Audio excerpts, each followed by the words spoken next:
This video contains subject matter that may be offensive and disturbing to some people. If you are the type to require a warning throughout a video or show, let this message serve as your warning. This channel discusses the harsh reality of true crime. If this warning is not sufficient for you, consider a different genre and unsubscribe from my channel immediately.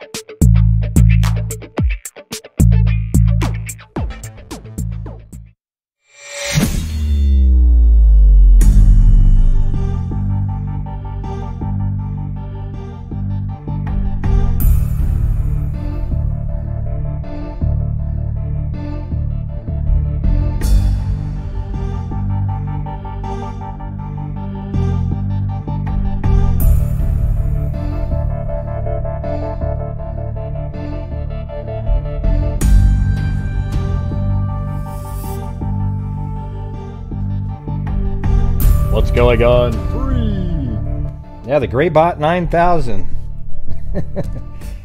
That's right. The Greybot 9000. Yep, so I've got the yeah, there's after the show I kept reading about it. Sarita noticed the same thing that I did on the map. You remember the map we were looking at last night? Well, there's two beds in the master bedroom, which is kind of weird, right? Although I do know that there's people that sleep in separate beds because the other person moves around too much. So, but we also know that they were having problems. But if they were just getting a divorce, would they really have, had two beds? I don't know. It just seems like that was probably just something they did. I don't know. Anyways, what's going on? Yeah, I stayed up quite a bit after the show, kind of looking over some of the next articles. And for those of you who missed last night's, are you guys ready to go now? Or I'm going to start off right. I'm only going to do this for about maybe 2 hours, and then I might come back on for part 3 at like 9:30 or something. Maybe. See how this one goes.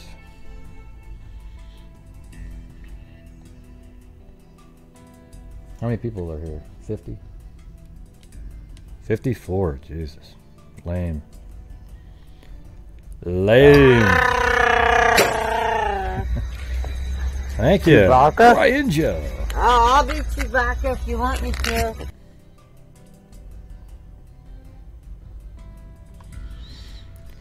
Yeah, alright. Hey, and I found online, you just type in Malvina Krutz.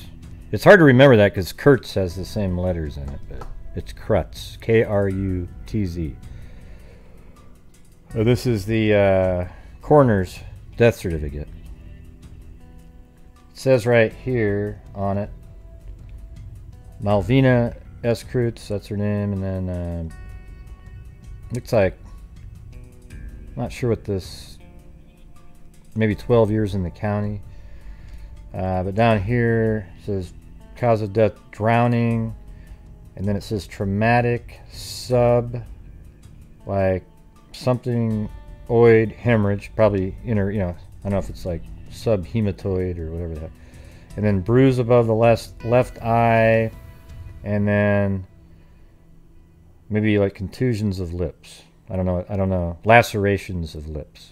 Okay, that's probably what that's what it says. So lacerations of lips, and then right here, it's I actually could figure out most of what this was.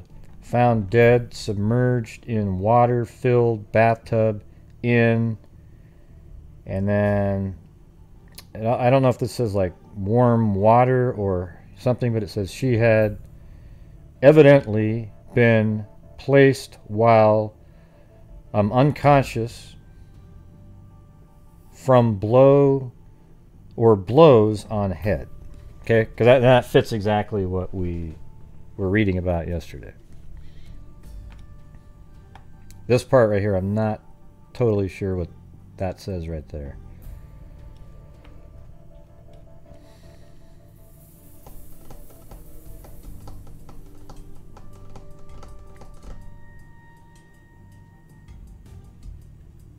in home where she had okay, that makes sense. In home where, yeah, that makes sense.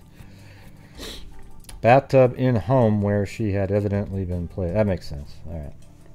Well, it all means the same thing, but I'm not sure why not just write in print so everybody can just quickly read it. You always wonder about that. And you know, the only reference to this case I found on the internet, somebody made a long post on Reddit. Okay, and when I saw it, I go, I'm not going to read it because I don't want to read somebody else's opinion. So don't send me, you know, like sometimes when you guys want to send, oh, look at the Reddit, I don't want to hear anything about Reddit or web sleuths or anything like that. I like to just kind of do it myself, and then later on, if you get stuck or something, because they're just doing their opinion as well, plus with information they find the same way.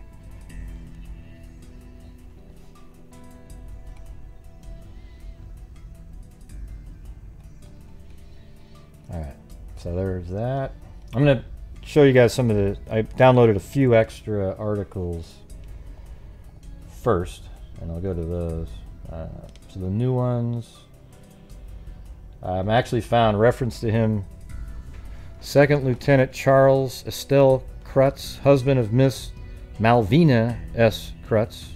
So this is 1942 here. I mean, this is 16 years prior, so they've been married a long time.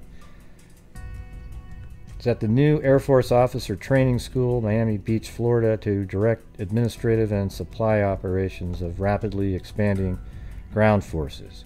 He formerly was divisional manager of the Hargis truck line, Tell City, Indiana. I also saw where Charles, he'd gotten, you know, he had a couple reckless driving charges, and then he had to go to court in 1938 for an accident against an African-American individual. Of course, they use the, now, you know, the derogatory term in the paper. So if, while reading through this, I won't say the word, but you might see on the screen the, you know, what's now a derogatory term for a black person. I'm not sure how people considered it back then. I mean, it's in all the newspapers and everything. And also the word, oh yeah, by the way, look at, we got a new, there we go, everybody. Clues.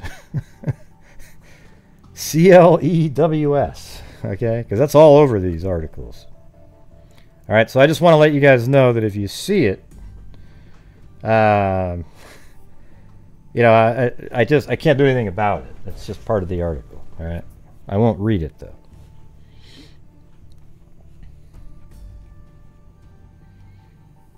So there was that.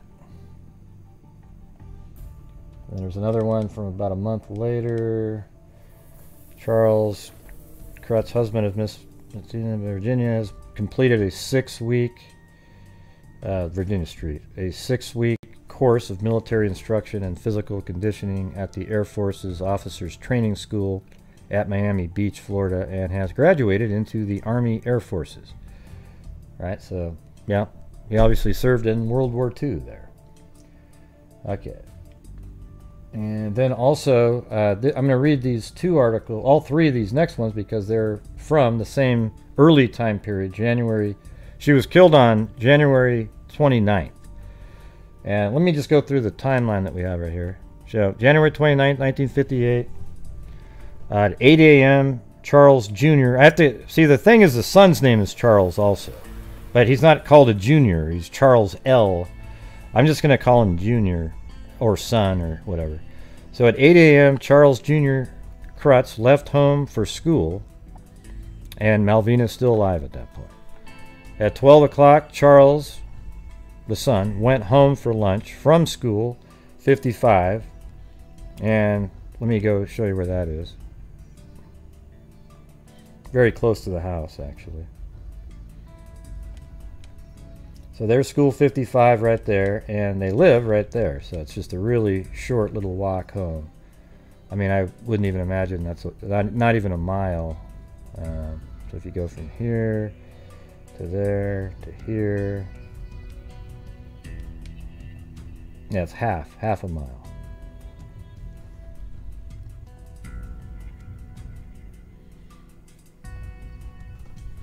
Are you guys still interested in this one? I remember, I mean, I thought about it for a lot. Like after the show, I was kind of amazed at how much information there. So at 12, Charles' son went home for lunch from school 55. He noticed the bedroom was ransacked, showing signs of a struggle, but wasn't suspicious. Malvina was in the bathroom at the time, and Malvina is alive. Okay. Charles talks to the mother through the bathroom door. Mother tells him to eat a sandwich prepared on the kitchen table. Mother also tells him, "Don't worry about the route," newspaper route. "I'll take care of it this afternoon." So it makes me think that he was supposed to, when he goes home for lunch, he delivers papers. Because why would she say, "I'll deliver it this afternoon"? You don't worry about it. It's almost like he goes home for lunch, has a sandwich, and then delivers some newspapers, and then goes to school. She also said, "I'll take care of it this afternoon." So she probably just wanted him to go back to school to get out of there. And then at 12 also, so that's when the son made it home. Now the father, Charles Sr., at noon, he's over at a place called Mike's Bar on 802 South West Street. And then at 12:10, we're back to the house again. The milkman delivers milk, and Charles is home eating his lunch and talks to the milkman and tries talking to Mom again in the bathroom. And again, Malvina's still alive. The milkman at that time does see the car, Malvina's car, in the garage. Then at 12:45, Mrs. Warning, that's her actual name, and her name is Mildred Warning. Her and a woman named Florence were supposed to meet with Malvina at Malvina's home. So Miss Warning had called Malvina to confirm a visit, and a man answers and hears Malvina say, "Tell her not to pick me up today." And again, Malvina's alive because they hear her voice in the background. So she's still alive at 12:45. Yeah, and there's another article I was reading last night. I can't even remember which one it was. It had more information about that phone call where she talked to a guy. Okay, so we'll find that at some point, and we'll have to update this. Then at 1:40 p.m., Mildred Warning and Florence saw a man run from the house and drive away in Miss Krutz's 1955 Buick. And it had hardtop, painted two-tone white. That's her car, though, so it doesn't really matter. I mean, that's her car, and they found it. And they said that it left going north, and then it turned, they said in the papers, turned west on 52nd, but that would have had to have been 53rd Street. And Mildred and Florence are the ones that saw this individual run out of the house, get in the car, and drive away. Thank you, Jessica Schubach. Chewbacca? I'll be Chewbacca if you want me to. There we go. See, we get to hear Cairo every single day on the show, and some random person. Jessica Schubach. All right, so that was at 1:40 when the friends went to the house, saw somebody running out. Then they went behind the house and entered. I didn't put that in there, though, but I'll put that in there later.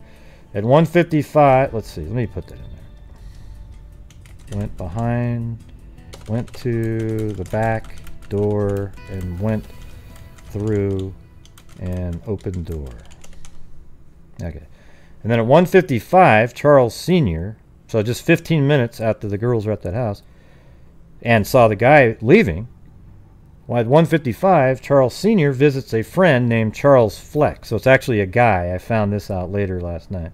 Charles Fleck, he was a 28-year-old person. And he lives at 2714 East Michigan, and it's some sort of rooming house. And it's a 15-minute drive, which fits perfectly to 1:40 to 1:55.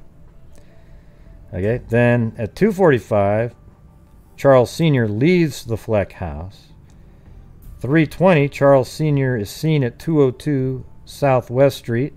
And then at 3:30, he is back at the office at Southern Transportation. What's weird, though, there's a gap here, right here. You know, he visits the friend, but there's a gap right there. So he leaves the house at 2:45, and then he's seen at 3:20, but that distance isn't far away, so we were missing 15, 35, 35 minutes right there, right? Then at 3:30 p.m., Charles Sr. is back at the office at Southern Transportation Company.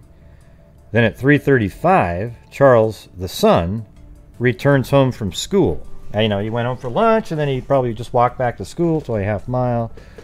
And never saw his mom while he was at home because she was in the bathroom. And I think we almost all believe that at that point, there's an individual in the house keeping her in the bathroom, and she's doing all she can to get him to leave. Like, hey, eat the sandwich, and tell you what, I'll do the paper so you can just go back to school, basically, right? And then husband Charles Krutz, 48, is home just before 5 p.m. And then we find out later that when he gets home at 5, his son is watching a specific television program, and he looks for his wife, and he goes into the bathroom, and the bathroom tub actually has the curtain fully shut. So that made him a little bit nervous because it's almost always open unless somebody's in it. So then he opened it up, and she was lying face up in the water, drowned. Okay, so that's kind of like the timeline stuff. And then, as we remember yesterday, there was a pillow between the bed and wall. Well, the part that I don't really, the description and the chart don't match, or the diagram, I mean.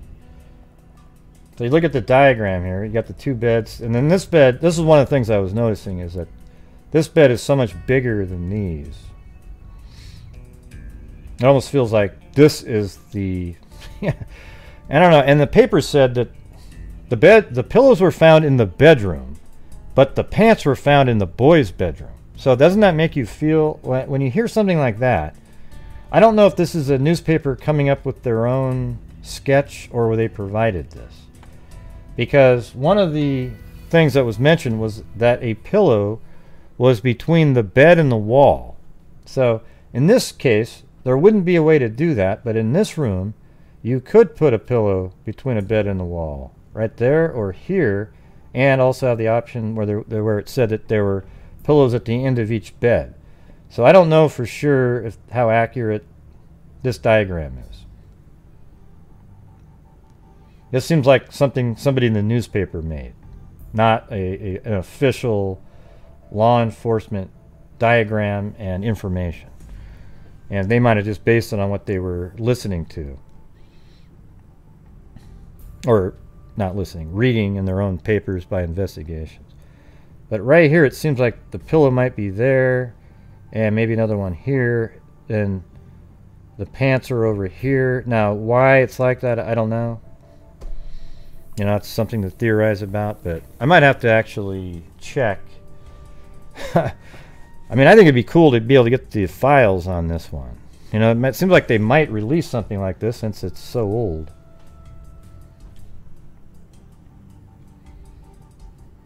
Alright, so let me get back to the newer.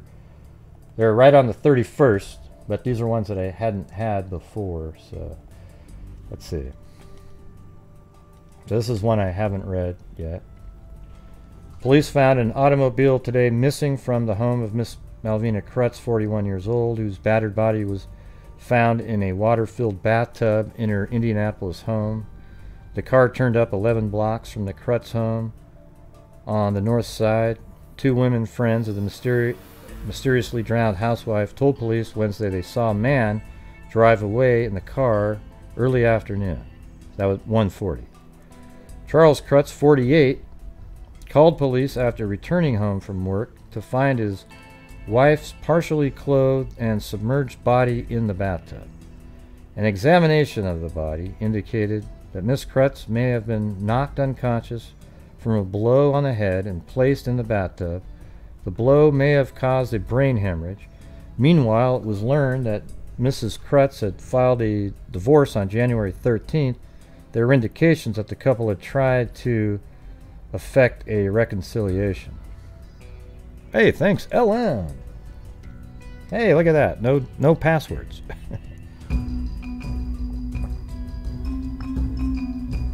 Yeah, I don't think it's that weird, actually. I think the era is a little bit like that, actually. I think I remember seeing. I think I actually do remember seeing my grandparents have the same thing. Agnes and Gus. I mean, Agnes and Gus are so that time, right? The name Agnes and the name Gus. Not many people named Gus anymore. Not many people named Agnes. The Krutz 9-year-old son, Charles, was watching television when his father arrived home Wednesday. The boy said he thought his mother was out delivering papers. Let's see. An attorney revealed that he had represented Mrs. Krutz in a divorce action several years ago, but that the couple were reconciled then. So they guess they were talking about getting a divorce at another time. All right. So this is another one that I didn't read yesterday. A yellow lead pencil with strands of hair embedded in the wood near the point was discovered last night and called the hottest lead so far in the bizarre bathtub slang of Miss Malvina Krutz. And police held for questioning the second suspect in the case, a workman. And I actually learned too that the house had just had a fire or something inside of it not too long before, and there had been a lot of people going over there painting and fixing the damage. Okay. Homicide detectives said the pencil inscribed White County REMC Monticello was taken to the police laboratory for analysis. It wasn't immediately determined whether the hair strands were from Miss Krutz's head, but it was determined that her hair came from the head of a female. The strands were long and fine. Okay, that's what we were talking about. See, that's interesting, right? That's exactly what we were saying. So they think it was a... Thank you, Lori Staggs. Chewbacca? I'll be Chewbacca if you want me to. Enjoying the show. Profound heart. Thanks, Gray. Thank you.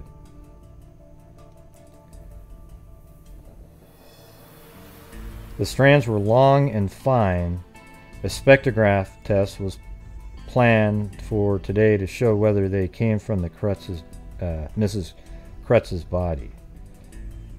Ed Ulrich, manager of the Rural Electric Membership Cooperative at Monticello, said the pencils were used in the office there and branches.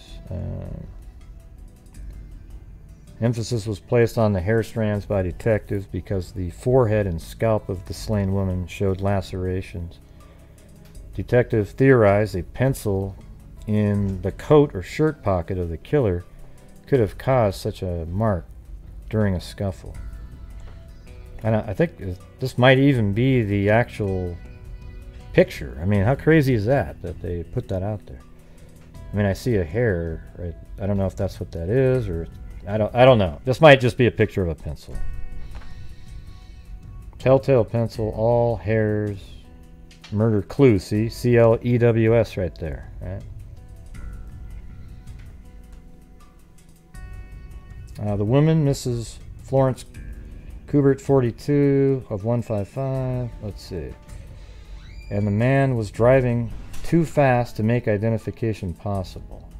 In other recent developments, Mrs. Krutz's car was found parked at 4936 North Meridian, so now we have the exact spot where that was parked. So it was right there. I just put right, this is the intersection they gave before. Now we have the specific, that's the address they're talking about. That looks like a newer type house right there. I bet you a long time ago this was just packed full of normal, regular houses.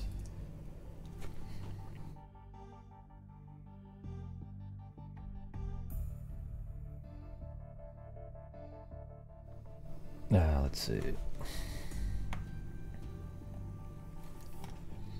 Was found parked at 4936 North Meridian. Police removed the bedroom door from the Krutz home and are inspecting it for fingerprints. Circuit court records disclose Miss Krutz had filed for divorce on grounds her husband failed to meet his conjugal obligations. Wow. Man, that's kind of a little insulting. The couple was to appear in court January 17th, but failed to do so. Hey, thanks, Billy Boy Blue.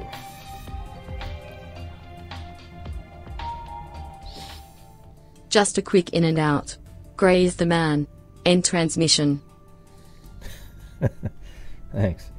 Charles E. Krutz, 48 years old, sales manager for the Southern Transportation Company, who divorced his wife's who discovered his wife's body Wednesday night, told detectives that the pencil under police examination does not belong to him. Krutz refused to discuss finding of the pencil with reporters. I don't know any more about it, and that's that.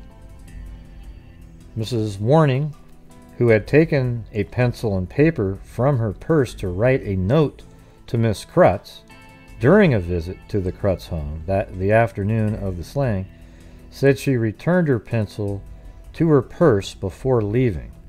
James E. Krutz, Winnemic farmer and brother of Charles, said, "It is possible Miss Krutz's son took some of the rural electric pencils home with him after a visit to Winnemic. The pencils are easily obtained in the area," he said. James Krutz said his Indianapolis relatives frequently visited him, the last time the week following Christmas. The couple appeared in good spirits. He said James said it had not been to Indianapolis in about 2 years. Miss Warning and Miss Kubert, close friends of the dead woman and co-worker with her, excuse me, let me see, what did that just say? And Miss Warning and Miss Kubert, close friends of the dead woman and co-workers. All right. With her in activities at Northwood Christian Church. Okay, so they all kind of work together at the church. Yesterday, retraced verbally the events which led to Miss Krutz's home. They were in the house about 20 minutes without knowledge their friend was dead, they said. Right. That's what we were saying yesterday. It's like, wow, she's dead in the bathtub and they're in the home for 20 minutes just hanging out. It's also, well, when the son got home from school at 3:45, he never even had to use the bathroom. Because there's only one bathroom in this house. Or maybe he tried even, and the dad, no, but he could have opened it. It wouldn't be able to be locked unless somebody went out a window or something. But they didn't mention that.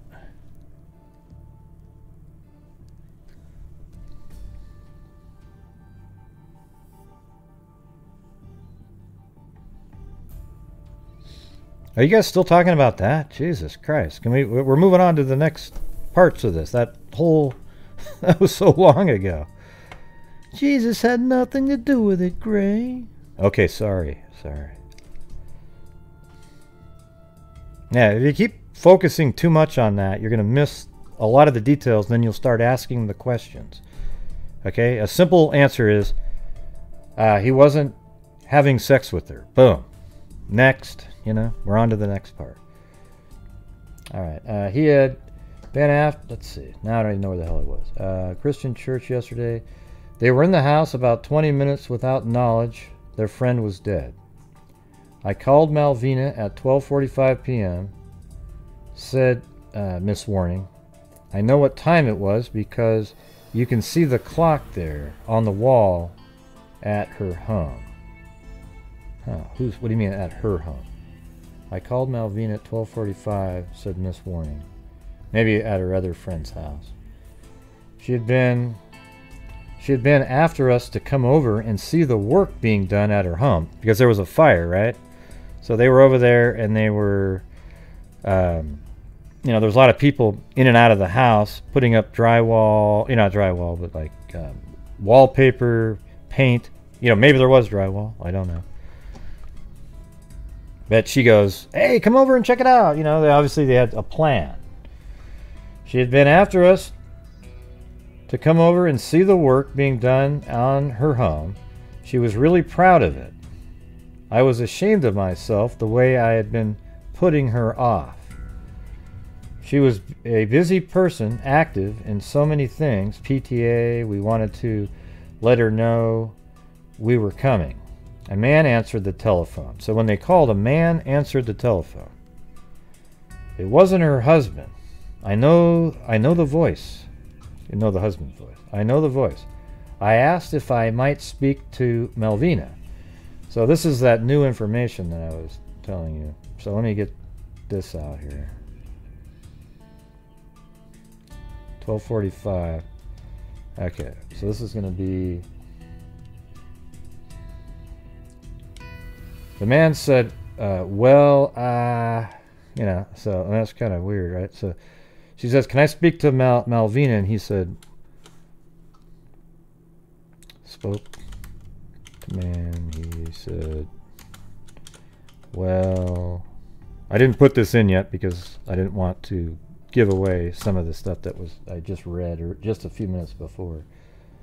Said, well, and then I got the impression he was a workman, she said. I asked him to give Malvina a message. Okay, so, and then, so it was Mrs. Warning said to give Malvina a message. Tell her that we were coming over to see the new work on the house. Okay. Tell her that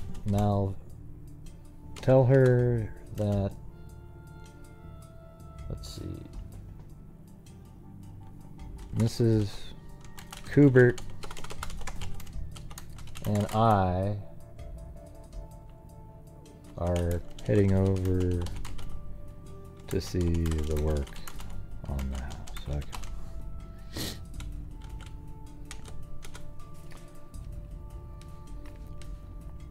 Yeah, we got to get all this in there.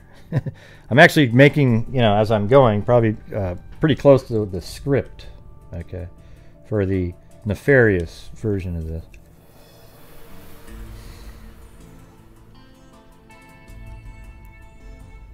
I heard Malvina say, so in the background she could hear Malvina say, tell Mrs. Warning. Malvina replies in the background. Tell Mrs.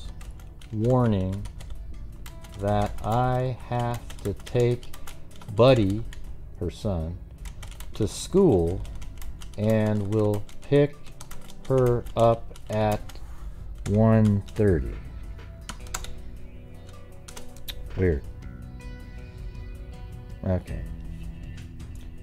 Pick her up at 1:30. Mrs. Warning described the man as polite, courteous, and in his conversation. So that's kind of weird. God, what if she was having an affair at home and the husband found out about it? He was watching the home, saw the guy go in there. That's why there is some evidence in there. And then he kills her after watching the guy. Maybe the guy that ran out of the house. I don't know. God.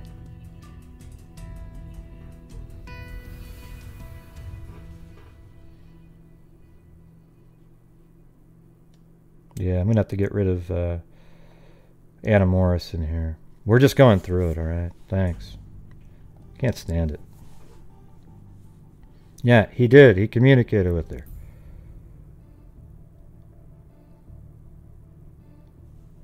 Yeah, we already went through all that, Anna Morris, okay? Try to watch other shows and, you know, pay attention. We've already gone through that exact stuff. That it seems like the guy was in the bathroom, the killer in the bathroom with her at the time. All right? Thanks. Sometimes I just want to turn off chat, you know, so I can just do the show.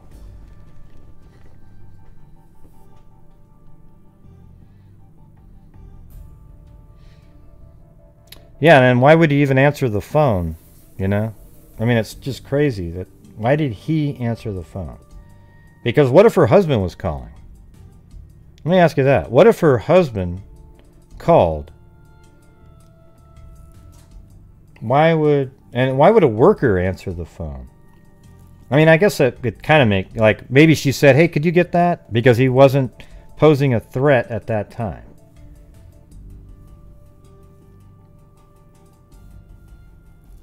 Man, that's crazy, right? Well, I don't know, man. What if the husband knew that she was having an affair? Because remember, we just talked about how he wasn't having sex with her, right? And so what if he found that out? And he knew that. But then who was the person running? Ah, jeez. Okay.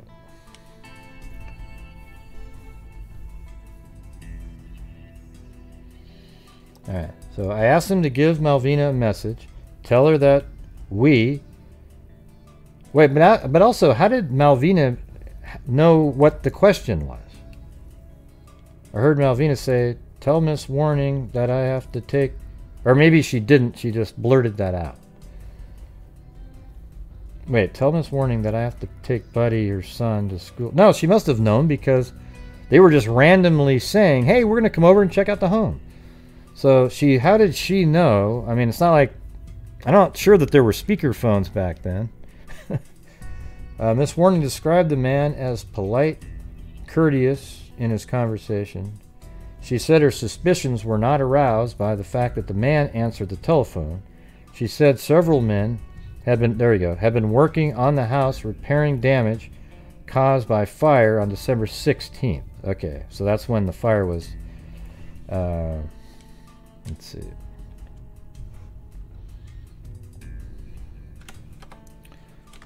December 16th, 1957. Fire at home. I'd like to know what happened there.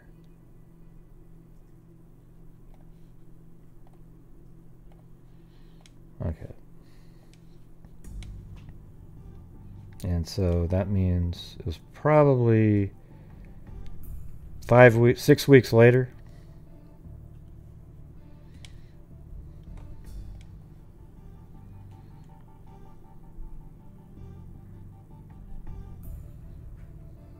Okay.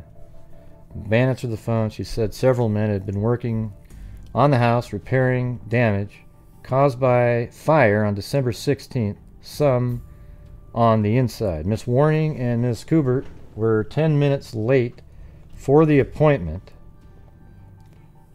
Right, but I mean, here's the thing is, why did they go over there? If you say that she told you, hey, I'll be there at 1:30 to pick you up, and you guys got there at 1:40, are you guys that impatient that you wait, you know, like they would have had to leave their house at exactly 1:30.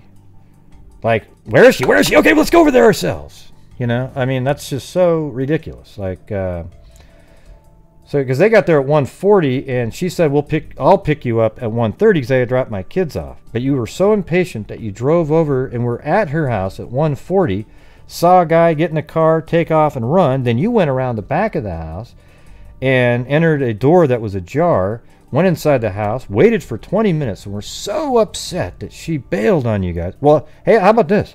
How do you know she wasn't over where, you know, on her way back from trying to pick you up? Because you were supposed to be there at 1. I mean, that's crazy, right? They even left the house at 2 o'clock. Now Gene Fish is going, hey, see, I told you there was something weird about... I'm just saying it's weird. I don't know, you know, I'm not saying...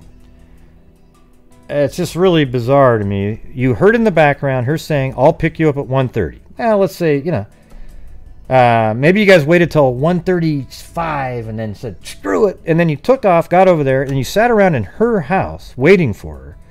You don't think that'd be a little weird when she got back home from trying to pick you up, and then you're sitting in the living room, and then you get so upset you wrote a sort of a nasty note. Well, good, we're never going to do it again. Well, how about this? They were going to come pick you up. She was going to pick you up, and you guys weren't there, and maybe she waited outside thinking maybe you were busy doing something. Doesn't that make more sense? Instead, you waited about 3 seconds, drove over there, walked inside the house, sat in there for 20 minutes.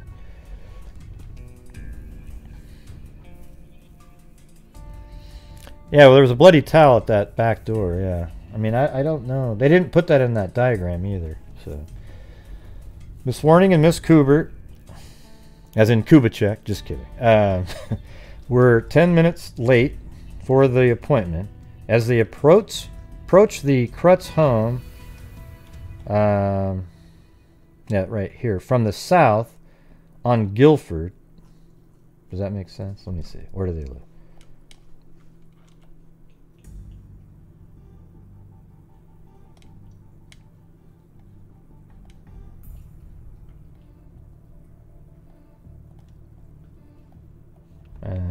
Warning. No, she's over there. Where's the other lady? Florence Kubert. From the south. That doesn't make any sense.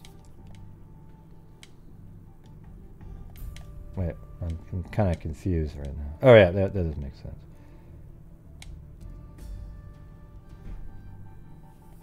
That's right, they all live really close. Okay.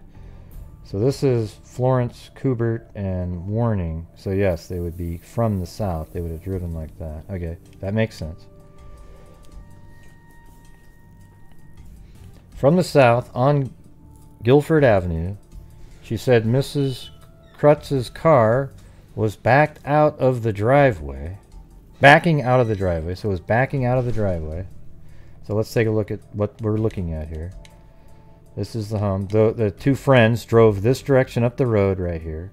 And then as they pulled up, they saw a car backing out of this driveway right here. This one. Let me go one more space. Yeah. So it was backing out of this driveway as the car was going down the street. And by the way, that is... I mean, look how... The house hasn't even changed at all. Look at this. It's crazy. It's the same damn thing. I mean, look at the... It's just taken from a low angle. Even has the steps right there. The little entryway there. That see?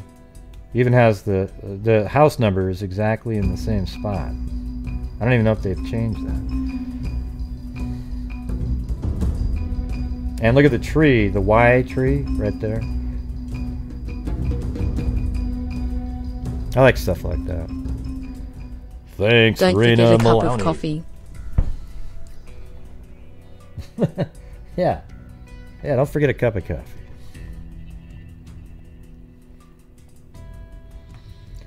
We had to slow... Okay, the car was backing out of the driveway. We had to slow for it. So they saw it come out and they sort of stopped.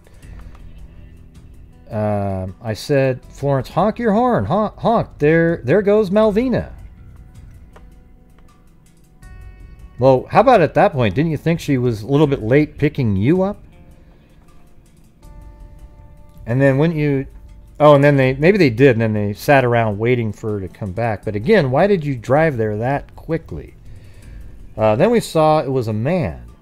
He had on a headgear of some kind. We couldn't identify him. Wow. We don't know if he is white or black. She said, how does that look like, Malvina? What? She, Miss Kubert, said, now does that look like Malvina? Not how, now. Now does that look like Malvina?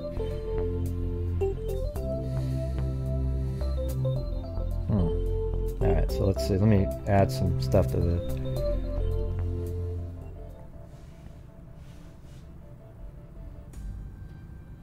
Let's see. North on Gill. Okay. Saw a car backing out of driveway. Had to slow for it. Saw a man driving it, but the person had on headgear. I wonder what that means. We can all guess at stuff.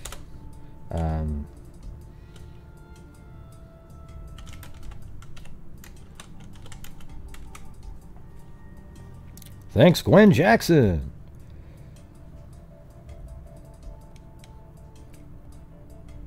Okay.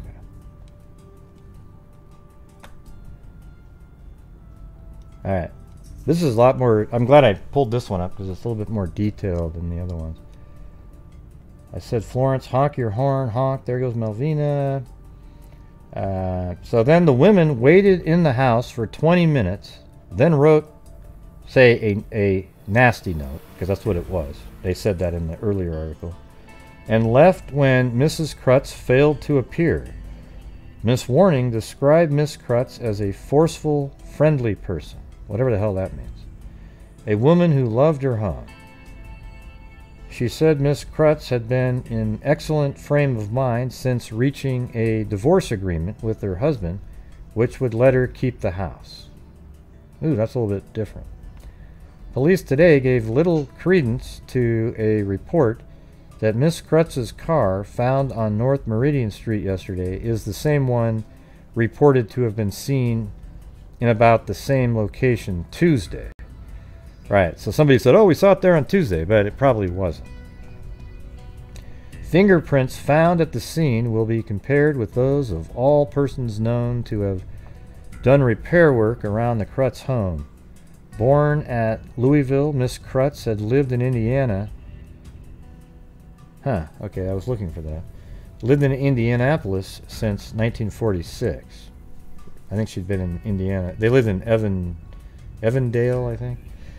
She was a member of the Northwood Christian Church and Church Circle. Funeral service will be 2 p.m. Sunday. The husband and son survived. Okay. So that was the new articles that I found after the show. And now we can get back to this monstrosity over here.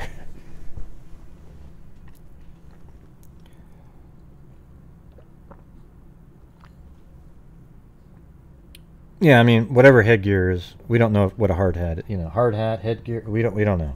They just said headgear. Could be anything. Could be a football helmet. Could be a balaclava. All right. So we got to the diagram, but I remember we were just going to do this, and then I said, okay, well, let's do this tomorrow. All right, so here we go. There's some interesting stuff in this article. All right, including a couple dogs.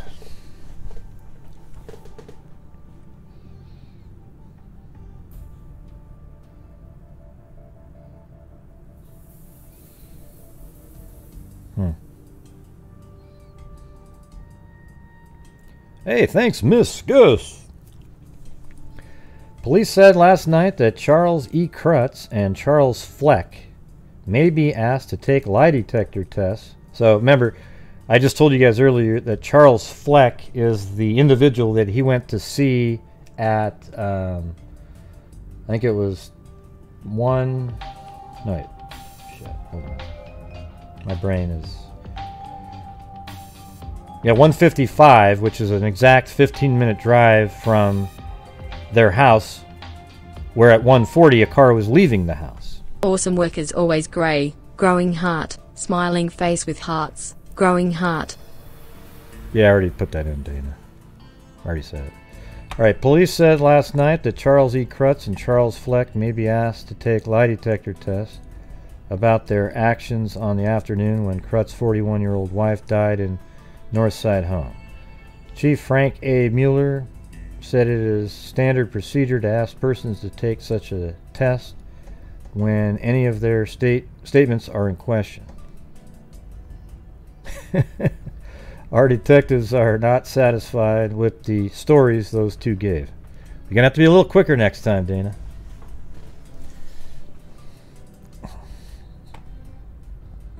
I know you guys are just waiting.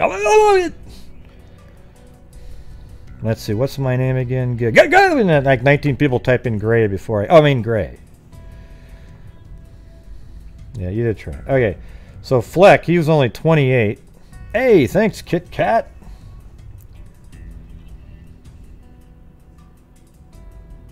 Oh, cool. Have you been sleeping? I mean, you go to bed earlier or what?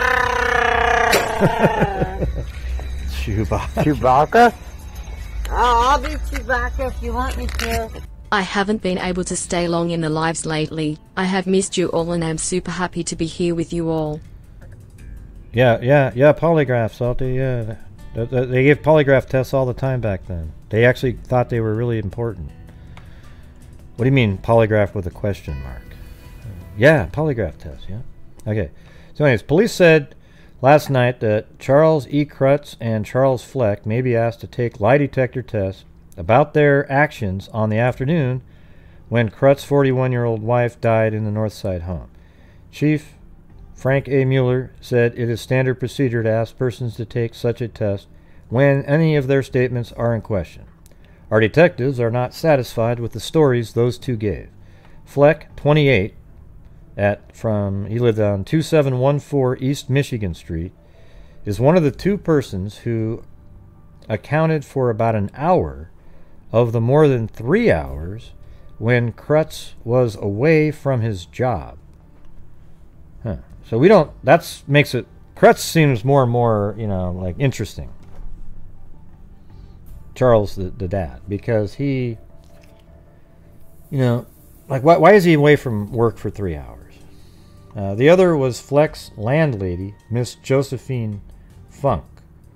Other new developments yesterday were a survey of neighbors who have a good view of the Krutz house at 5268 Guilford Avenue and were home that afternoon, revealed that only one of 4 neighbors have been questioned by police during the 6 days since Miss Krutz's mysterious death. So that's pretty weird that they didn't interview any of these people.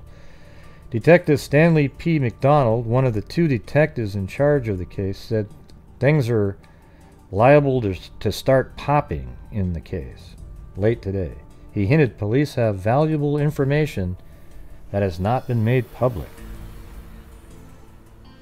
A clear fingerprint, that of a left thumb, has been lifted from the bedroom door of the Krutz home, and police are making a round-the-clock check of it against their files. The death of attractive Miss Malvina Krutz, which was termed murder by coroner Roy B. Storms, produced a set of baffling leads which police have been unable to fit together.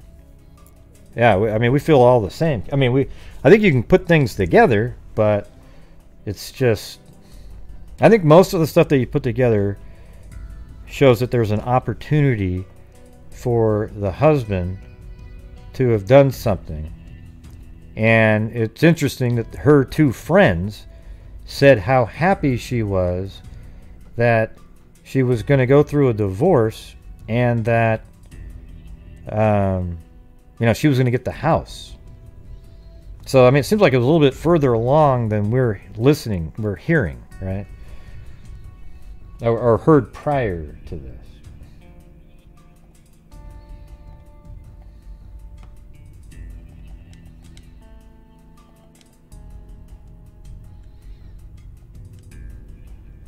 No, it's this one else. Okay, let's take a look at that last page again now, just a second. This one has a diagram on here. So, I mean, it's really amazingly how similar everything is. Watch. So they're looking at it like this in this picture. So I mean, look at how, let me see if I can. Now that's the Krutz home right there. There's the garage right there. Then this longer home right there. And then their garage right there. And then there's this home, which is this one. Looks like maybe little changes have been made.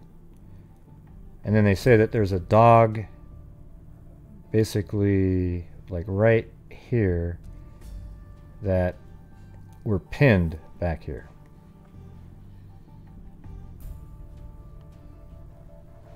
That's the Krutz home. Looks like they even put in the Y tree right there. That's the driveway. Definitely can still see that. See, the driveway goes back in there, fills up that whole area. The car was backing out of that. So.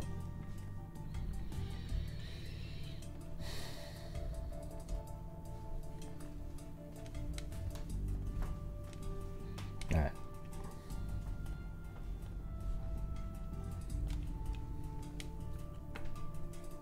So now we're on to that next page. We'd seen this diagram but of the bedroom. I don't know how accurate it is. That's the problem. Because early on they said that one of the pillows was between the bed and the wall, and none of these are doing that. This has a space between the bed and the wall. That's the master bedroom.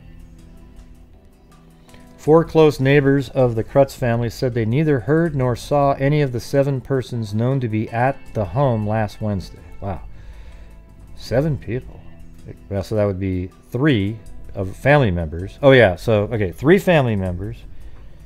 And then the 2 friends. So I wonder who those other 2 were.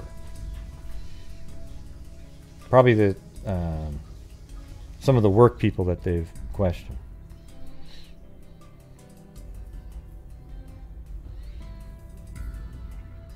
Yeah, it could be anything, Elizabeth. Like hundreds of different things. Yeah. Yep. Miss Harry G. Coughlin Jr., whose home at 5265 Guilford Avenue is directly across from the one-story Krutz house, said she was in her front room most of the day, but saw only the 2 women visitors. So she lives right here. That's the address. So from here, she saw the 2 women show up and go to the house, the 2 friends.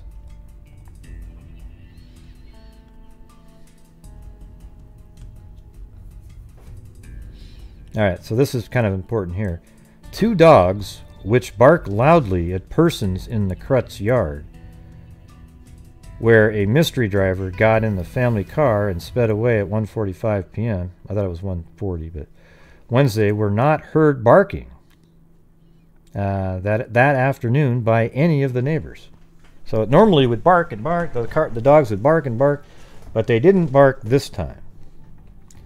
Well, but that's interesting though, because the 2 women said that they went in the back door, and if the dogs weren't barking then it's not even that weird now at this point that the dog didn't bark when an assailant might have gone in there.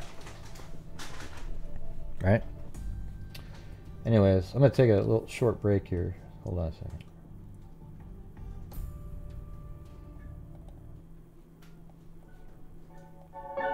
Yeah, I've been doing this true crime thing for quite a while now. And during this whole time, I have... Be back in a minute.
Yep. I couldn't find the, I was trying to find the house fire. I went back to look. No, that's what I was looking at. No, I couldn't find anything on the house fire. That's what I was looking for. Got something to drink and I was looking for the house fire. So, didn't find anything. There's probably just some small internal, although it's hard to, you know, it's hard to say really, but how big it was, because it seemed like there was a lot of workers over there. I would think it would have been in the paper on the 17th. See, you can see on my screen, I was looking that up. See. House fire, December 17th, 1957. There's examples, but they're not. That's Indianapolis.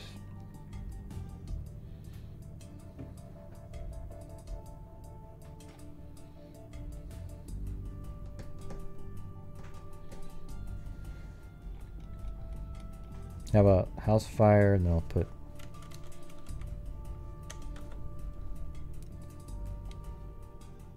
no. So nothing there. Thanks, Salty.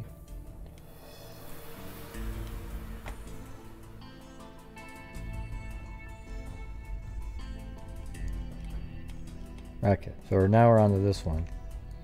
I showed you guys the picture on the previous, you know, we were just looking at this.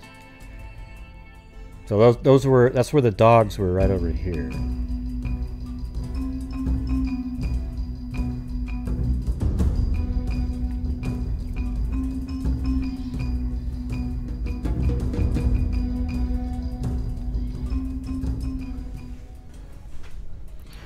Alright, so 2 dogs which bark loudly at persons in the Krutz yard,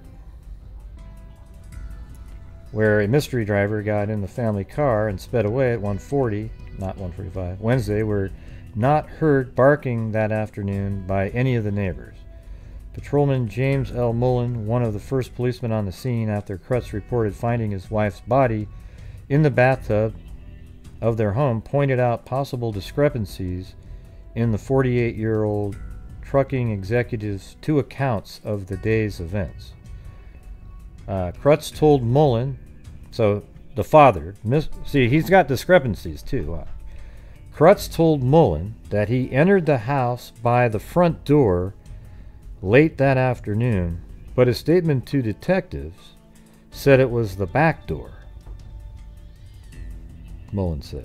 The husband's statements also report he took off his watch and other jewelry, but kept on his shirt before going into the bathroom.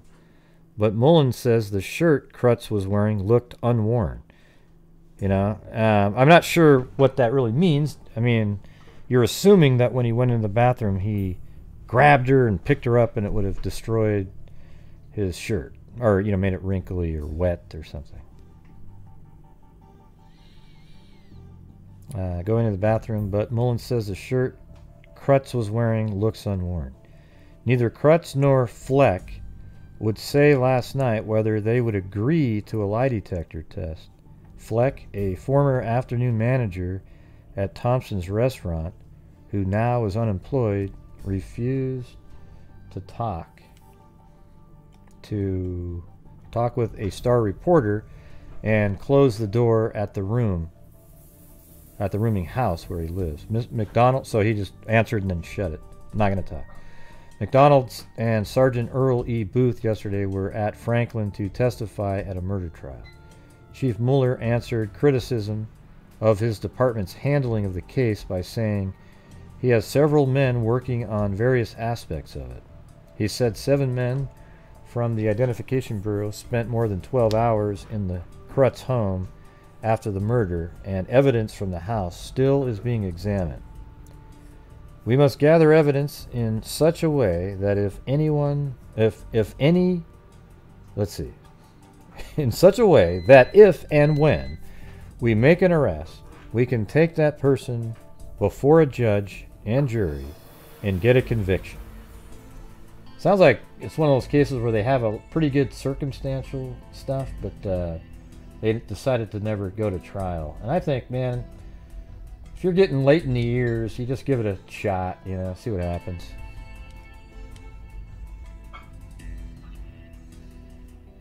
All right, now we're moving on to at least things that I hadn't clicked on yesterday's show. All right, so now we got through the A, B in the diagram. Now we're on the 6th here, short one. Lie test is planned in Hoosier slang. Detectives said today that Charles E. Krutz, husband of woman found dead in her bathtub under mysterious circumstances last week, has agreed to submit a lie detector test. They said Krutz probably will be given the test Friday in connection with the drowning of Miss Malvina Krutz, 41, whom Krutz found dead when he returned from work.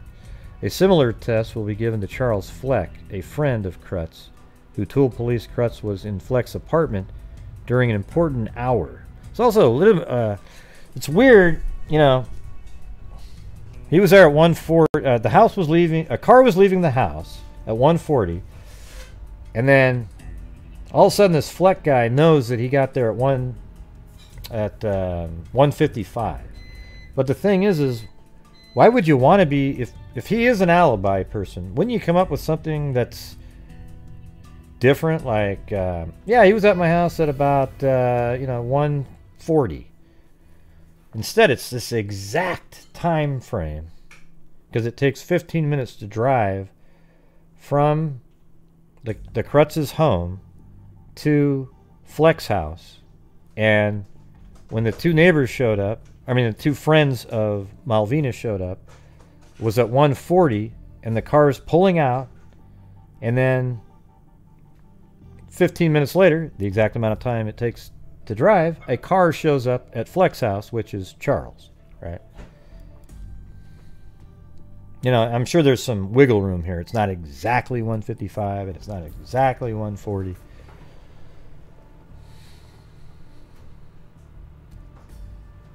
They didn't say that, Gene. None of that was said. What you just typed in right there. My God. Jesus. Let's see. Let me get back to the... we're moving on to 7. Gotta have the Gene moment. Yes, everybody. Fresh pressed shirt. No wrinkles. Crisp, as it were.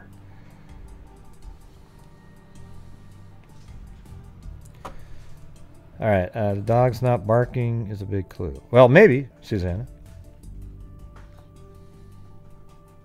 I mean, those two girls, the ladies that went over there, they'd never been over there.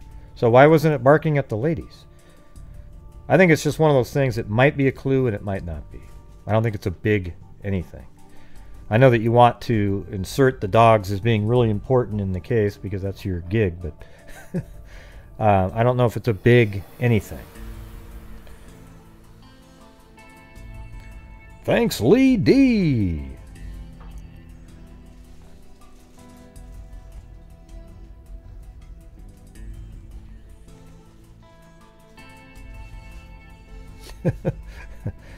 Gene Fish, the human encyclopedia. Even the most common words she'll define in agonizing detail. I gotta do. I'm gonna make an audio clip for that. Gene. Let's see. Gene Fish, the human encyclopedia.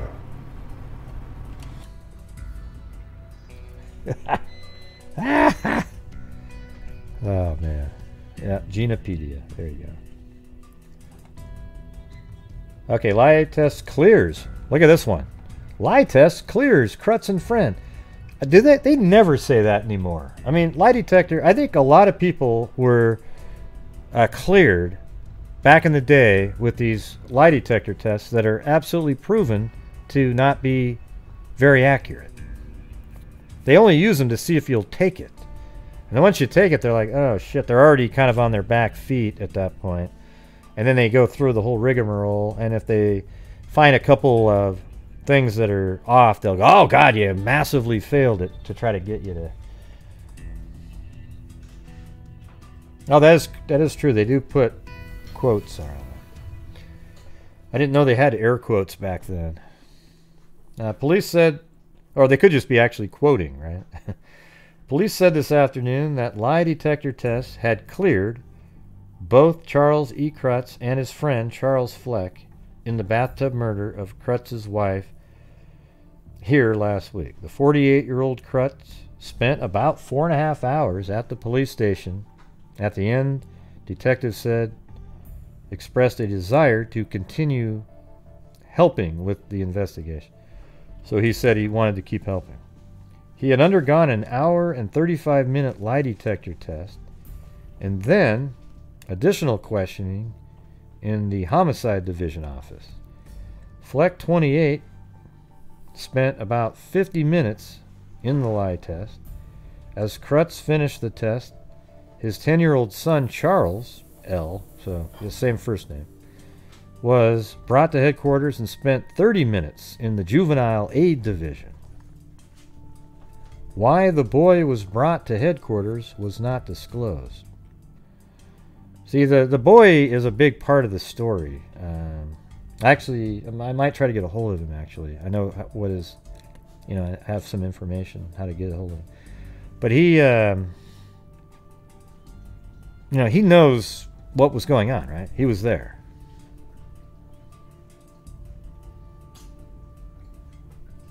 I mean, he was there when the dad got home. He would know if there's anything fishy. But there's a time frame that we're missing. If I go back to my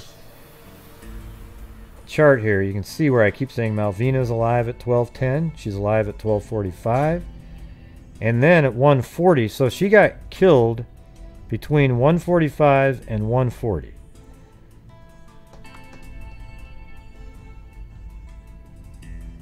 Because at 1:40 they show up and see somebody running out of the house. Or running out of the house, get in the car and drove. Well, they saw the car backing out, I guess. So, I mean, I'm not sure who saw the person running out of the house. They said they saw a car backing out. See, there's a lot of discrepancies even in people's stories. Because remember before it was they saw somebody run out of the house, get into the car and drive away. Well, now it's, well, we were driving down the street and the car backed out. And we just had to slow down. So she was killed right during a lunch hour. You know, near the end, or, you know, even could be, some people take lunch at 1. And so, you know, she's killed, I think, right at this time, 12 o'clock, when the son got home from lunch. The killer, or whoever ended up killing her, is already in the house. So he's been in the house from at least noon and is seen leaving at 1:40.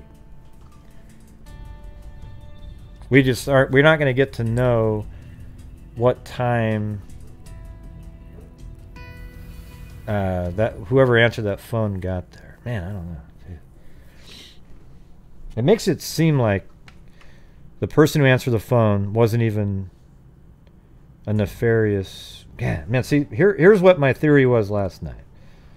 That the husband parked the car right over here, let's say at 11, not even 11:50, at, shit, I don't know, let's just say 1 o'clock even. No, that couldn't have been 1. Had to have been noon.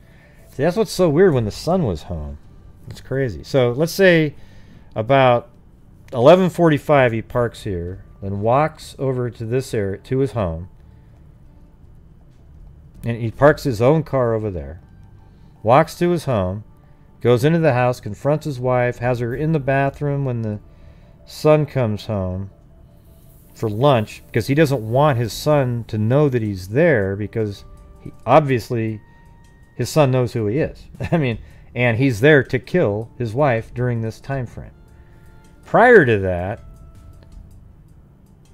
no, see, that doesn't make sense. God, see, I totally get what the police are doing, because at 1:40 a phone call was made. No, what time is it? 12:45 a phone call was made to the house, and it wasn't the husband, and it was some other person. So that can't be that. Man, no wonder they're all confused. Right, so that was sort of making sense for a second there, but now that doesn't. So let's try to picture this then. So at 12:45, It sounds like there's a different person in the home when the... Okay, so the person who answered the phone, how could that have just been a worker if the mother didn't come out of the bathroom the whole time the son was there? Right? Yeah, maybe Salty. Let's just kind of go with what we're working through this, okay? It's just doing... Oh, yep. Husband hired hitman. Show's over. Let's just work through what we're talking about here, okay? Because there's little traps that are... Okay, so at noon, the son comes home, and in the bathroom, the mother is, right? And we all believe at that point, the killer is with her in the bathroom. That's why she never exited the bathroom. So, it seems like this in a way helps the husband out quite a bit, because when at 12:45, obviously it has to be the same person who was holding her in the bathroom at noon that would be answering the phone at 12:45. Do you guys agree with that? It has to be. I mean, if you believe that she was being held in the bathroom at noon, then well, unless there's like two killers, right? But let's just say there's one. The same person who answers the phone at 12:45 has to be the person that was holding her. And it could have also been... The affair angle is still in play here, because it could have been that he's a worker and was also having an affair with her, because while her husband's at work, the worker might have been, you know, somebody she was attracted to, and he was there having sex with her, and they quickly bolted into the bathroom because she forgot her kid was going to be home right at that time. Or maybe even knew it, but whatever, something happened, one thing led to the other, and they started having sex. So they ran into the bathroom. She'd already made lunch for him at 11:45. Said, hey, eat your sandwich. Yeah, I'll do this later. And tried to get him out of the house, right? And then at 12:45, the phone rings, and the guy answered the phone because he's working on the house. He doesn't really care. And then they're going to head over, and then maybe between 12:45 and 1:40, oh, you know, something happened to her, but that guy might have left, and the husband may have seen that happen. Except for the fact that at noon he's at a bar, and then, holy shit, when did he leave the bar, for God's sakes? Wow.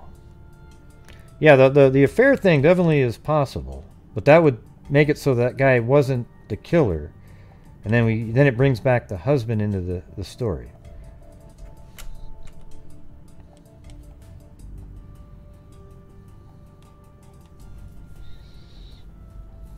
Okay, let's get back up to the timeline here. So let's just say the milkman, ironically, delivers milk. Maybe he was somebody else that she was attracted to. Talks to, I'm just kidding, but anyways, talks to Charles, and then, says, hey, Charles, here's some milk or whatever, and then he says something to the mom in the bathroom. I don't know what was said.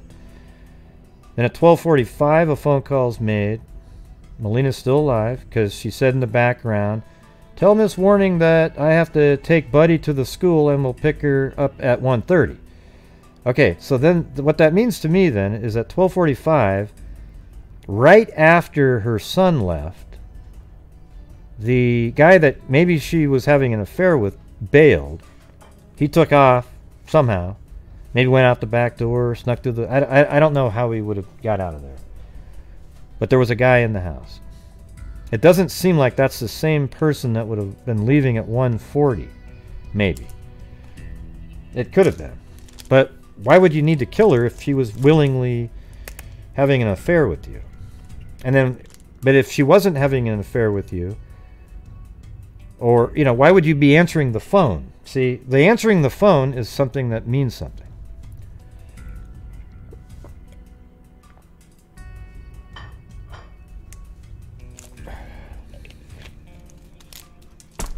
Weird stuff.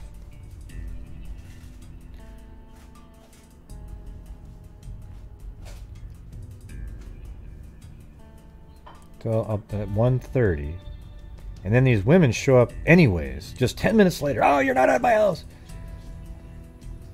And let me ask you this too.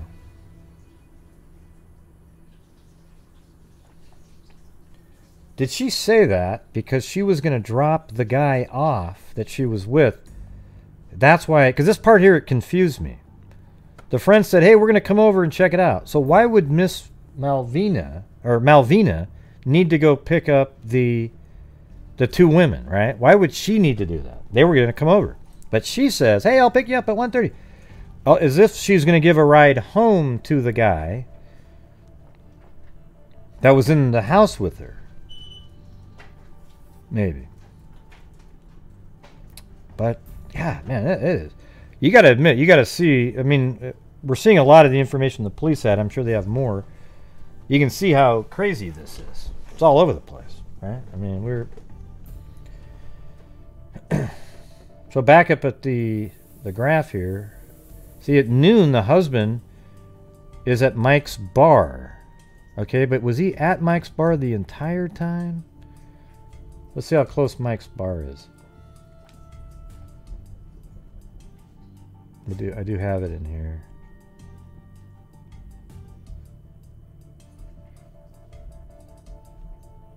I don't know why I can't see it.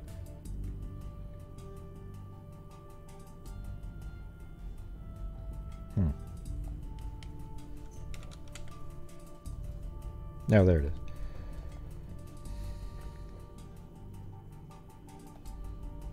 Alright, so that's where Mike's bar is.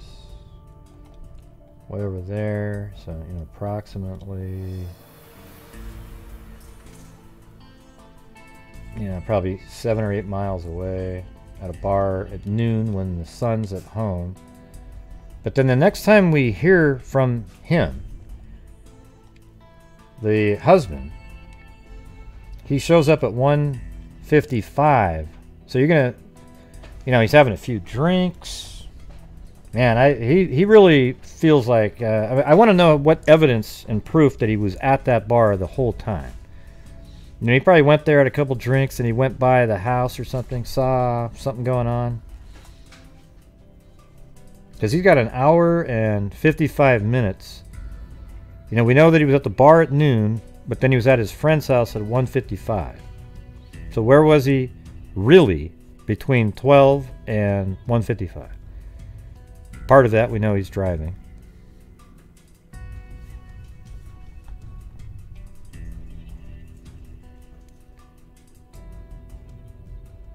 Who's Millicent?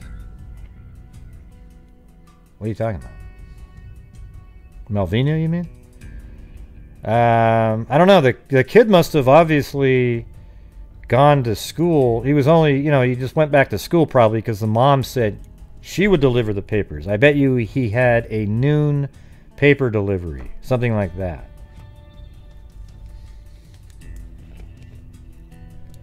Hey, thanks, Jessica. It is interesting. It's one of the more interesting ones that you're going to find. I have the same feel as the case that we covered a few weeks back. This one just has more information.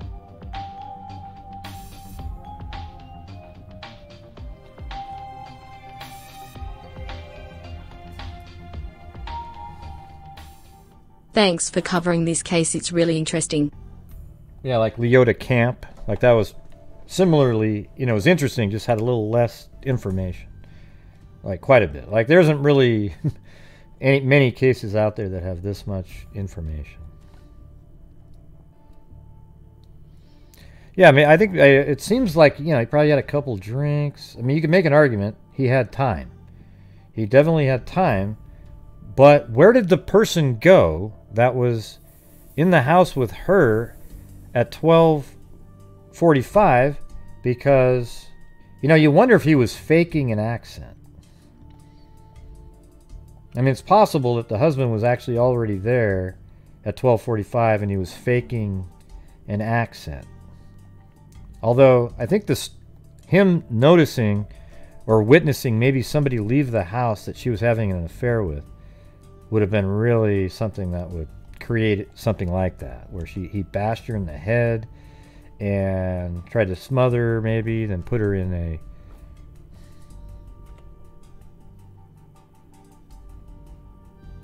I mean, the women didn't know who she was. Or who they didn't recognize the voice, I meant. Mrs. Warning. Man, I think this might be like a 10-parter. I'm having a hard time getting through just every time you go through it, you have to kind of work things back together again. He had undergone an hour and 35 minutes. Okay, why the boy was brought in. Krutz told police earlier the investigation he had visited Fleck at the latter's residence the day Malvina Krutz was found drowned in the bathtub. Almost like an alibi witness. Perfect timing, except I think you would have told the friend, hey, tell him I got here at... except I don't think the friend knew about it. He didn't want to involve anybody. He just wanted to be seen somewhere. Oh, I was at a bar and then I was over here, you know, and that's all he wanted. I don't think he would have told that other person, and the reason I don't think that is because if he was telling that person, he would have came up with a much better time. He would have been like, yeah, you saw I was over your house at 1:30, right? Now we have the exact address of where the car was found. It was found at 4936 North Meridian Street.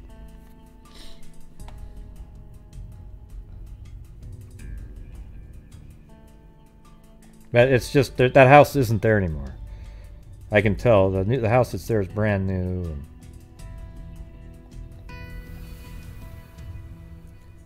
Krutz told police early in the investigation that he had visited Fleck at the latter's residence the day Malvina Krutz was found. Detective Sergeant Stanley P. McDonald said officers now would begin a recheck of all other persons connected with the case. Hey, thanks, Michelle Nicholas. Others, he indicated, may be asked to take lie tests. Krutz was questioned about his wife's background, whether she was ever threatened, and whether the family had ever been bothered with prowlers. The 48-year-old shipping executive apparently was able to give police no new leads. Right.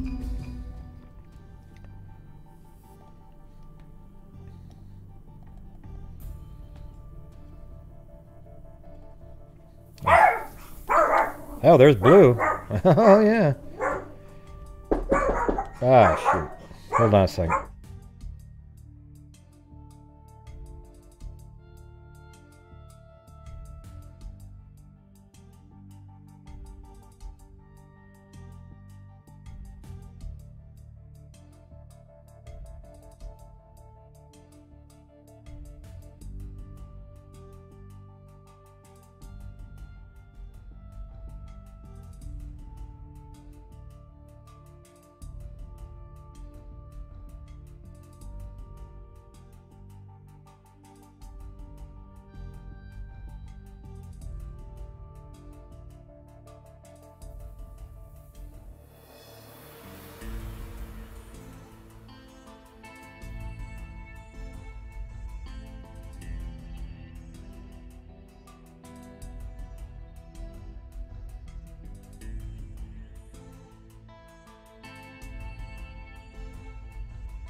Yeah.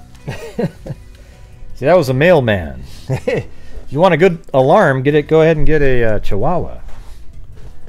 Chloe, not so much. She'll only bark when Blue barks when people are leaving. She doesn't even know why she's barking. It's funny. She's a little bit like this. Okay. So let's this is kind of interesting. This is new information here. Mysterious nighttime telephone calls made to Charles E. Krutz since his wife was slain in her bathtub have focused new suspicion on workmen formerly employed at the Krutz home, police said last night. The phone calls were disclosed by homicide detectives shortly after lie detector tests indicated that Krutz and Charles Fleck know nothing about the slang. I don't know. We'll have to keep that in mind. Yeah, man, I had this huge drop in channel membership. I'm not sure what's going on. This went like 340 to 322. I don't know if it's like your counts have to automatically be upgraded. I don't know how that works. But anyways, we're going to be getting rid of the lower tier anyways soon. So thank you, Michelle Nicholas. Yeah, I was wondering if you guys were thinking it was the pizza person. All right. Officers said they may soon request lie tests of other persons involved in the investigation, but did not name them. Fleck, 28, 28 years old, of 2714 East Michigan Street, was visited by Krutz for an hour that afternoon. So he got there at 1:55. Oh, and then he... Oh, okay. See, that was one of the things I was wondering, too, was... See, it was 1:55, and then he leaves at 2:45. And here's another little weird part right there. See, there was a 2:45. He leaves Fleck's house, and then he's seen at 3:20 right here, but that's 35 minutes to drive a tiny little distance. So what was he doing during that time? There's these little gaps out there.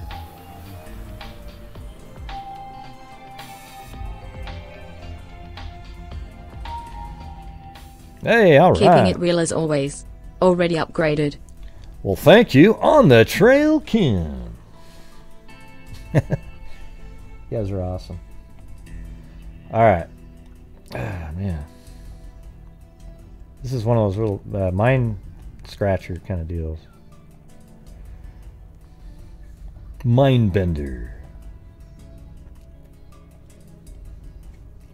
Fleck, 28 years old, of 2714 East Michigan Street, was visited by Krutz for an hour the afternoon of January 29th, the day of Miss Malvina Krutz's death. The tests were run to check statements given to police by the pair early in the investigation. You got sunshine? I know the song, Billy Boy Blue.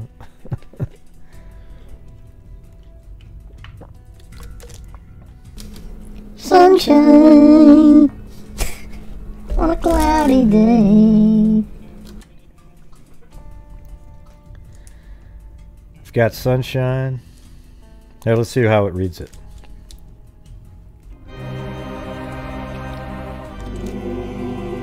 Hey, thanks, Cindy Lynn. Sorry to pop in this late, but I've got sunshine.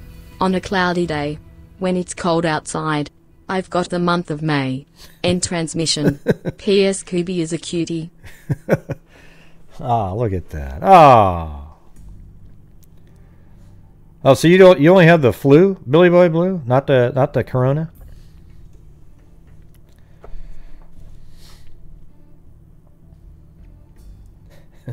I should change my channel to call it the Gray Hughes Love Connection and put out these little freak hearts and, you know. Right, exactly. You know, basically put this one out all the time whenever there's those the love connections made.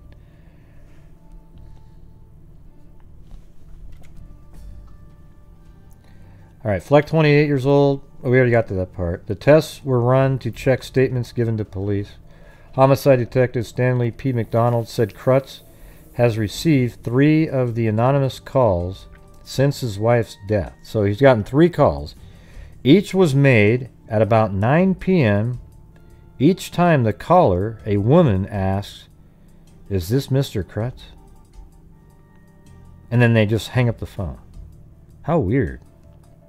Is this Mr. Krutz? And so why do you think that's one of the... It's almost like the person wanted to say something or something. Because that's not going to be one of the workers, right? I mean, I guess it could have been a woman, but back then, let's just, I'm being honest here. There weren't a lot of women that did the painting in homes and drywall. They're a lot more now, but back then, I would almost say zero.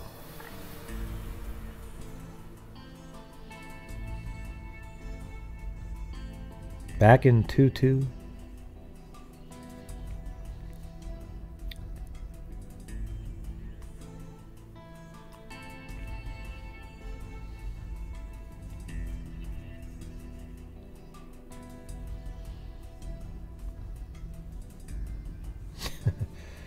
Okay, McDonald said the caller breaks the connection when Krutz answers yes. So he goes, the caller, a female caller, calls at 9 p.m.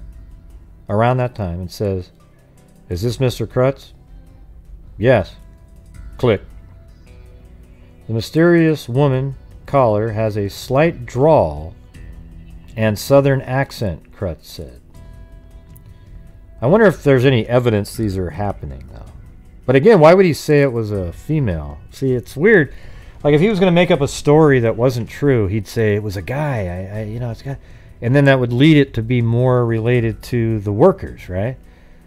But, so it makes it sound more authentic, this story, because it's a woman calling. The mysterious woman caller has a slight drawl and southern accent. So did an unidentified man known to have been in the Krutz home shortly before Miss... Yeah, wait, no, it says, so did an unidentified man known to have been in the Krutz home shortly before Miss Krutz was slain. See, it makes you wonder if the man had an it was one of the workers that had an accent, and maybe his wife, because they came from an area. And then this lady was just trying to build up nerve to say something, but never could or something. I don't know. All right. We're almost engaged. Thanks, Cindy. I think it's less likely that he invented that a woman called. That's just kind of wouldn't make any sense. So did an unidentified man known to have been in the Krutz home shortly before Miss Krutz was slain? And so did. In an answer, he answered a telephone call made by her friend. Let me try this again. So did an unidentified... Oh, yeah, that's right. So he answered the phone by Mildred Warning within 55 minutes of the murder. Hey, so we nailed it. They're saying the murder was 12:45, and then they're saying 55 minutes. Yeah, to 1:40. Right, there you go. 6 months with you beautifuls. That's right. Think it's See, getting that's why serious. I have that gap right Kiss there. Mark. See, they know that the murder happened between 12:45 and 1:40, which is only 55 minutes. Or actually, that's 55 minutes. Yep. I'll just type it in: murder between 12:45 and 1:40. And so, wow. I wonder if there's any proof those calls came in. That's so interesting that he... I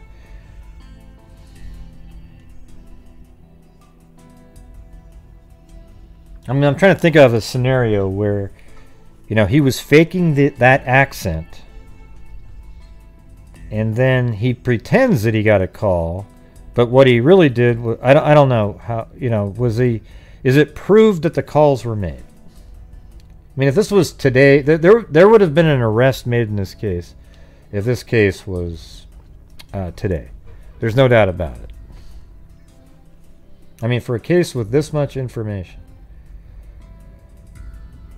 The similarities in accents may be more than coincidence, detectives said, indicating the anonymous woman caller might know something about a man still being sought by police.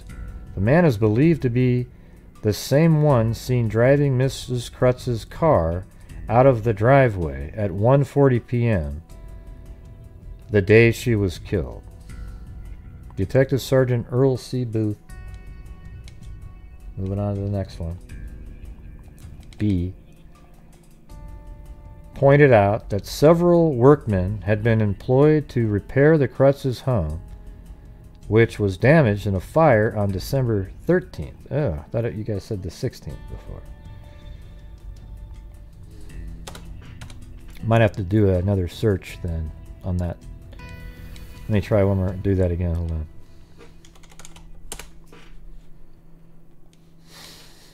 So that would be the 14th. It would make the paper. 19. Let's see. December 14th, 1957. Indiana. I'm going to do Indianapolis. Let's see. Indiana.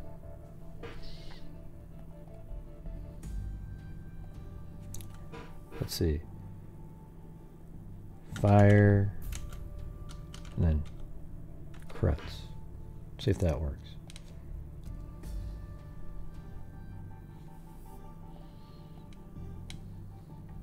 And what's the address again? 5268. 5268 Guilford Avenue.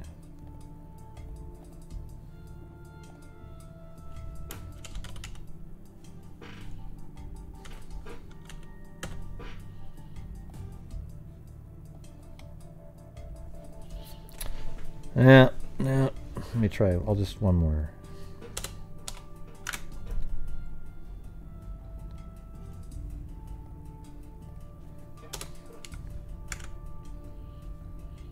Nope, not there.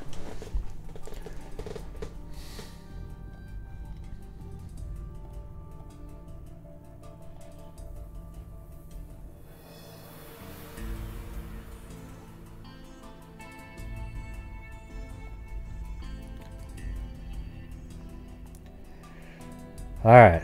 Okay, so McDonald said the investigation also will be concentrated on Mrs. Krutz's background, on the theory that she might have had an acquaintances unknown to her husband. Detectives pointed out that Mrs. Krutz, 41, had filed for divorce on January 13th. Wow. I mean, just...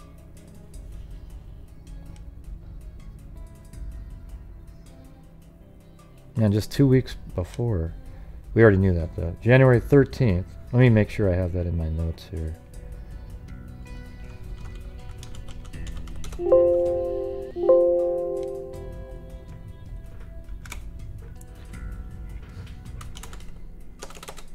Let's see. 1958 01 13. Mrs. or Malvina filed for divorce. Actually, I'll just do it the other way because I've already started.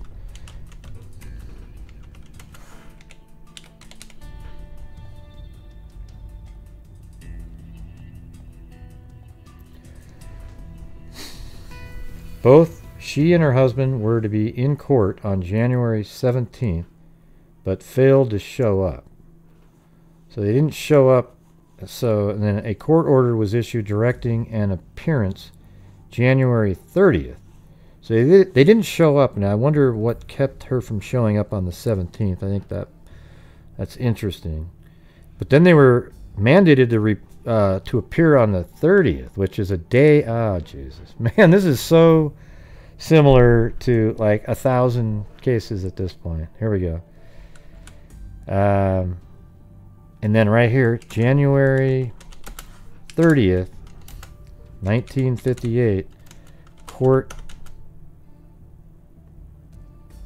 mandated appearance for divorce. So it was the day after she was killed they were supposed to be in court. Man, Jesus. How, this is just Cheryl Coker and a whole bunch of other ones. That's what it sounds like. But man, they cleared him, you know. And then there's going to be other information coming up because I glanced through some of this that you sort of go, well, maybe, it's a mind bender. It's crazy. was failed to show up. A court order was issued directing an appearance January 30th, with Fleck and Krutz cleared by the lie detector, McDonald said, but failed to show up at court. A court order was issued directing an appearance January 30th. Mrs. Krutz was killed the day before. Jeez.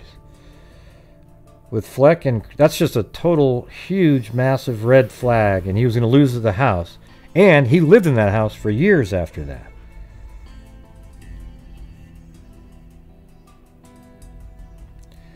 With Fleck and Krutz cleared by the lie detector hey, great minds, Jamie, great minds. Cleared by the lie detector, McDonald said, we are now at the point where we were 24 hours after. The murder was committed, he said. Other persons may be asked to take a lie detector test. 24 hours after the murder was committed. He said other persons may be asked to take lie detector tests in an effort to develop new leads, but declined to say whom he had in mind.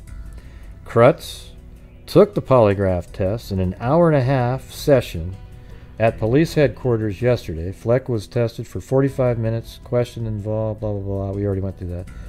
Booth said detectives are now positively interested in two persons who have not yet been brought in for... See, those are the other two. There were 7 people at that house, the 3 family members, the 2 friends, and now they just mentioned there was 2 other people. He declined to identify them. Krutz, a trucking company executive, found his wife's body in the water-filled bathtub of their home at 5268 Guilford Avenue when he returned from work at about 5 p.m. January 29th, the day before their court appearance. It doesn't say that, but for a divorce. The body was partly disrobed. So I'd like to know what she was wearing.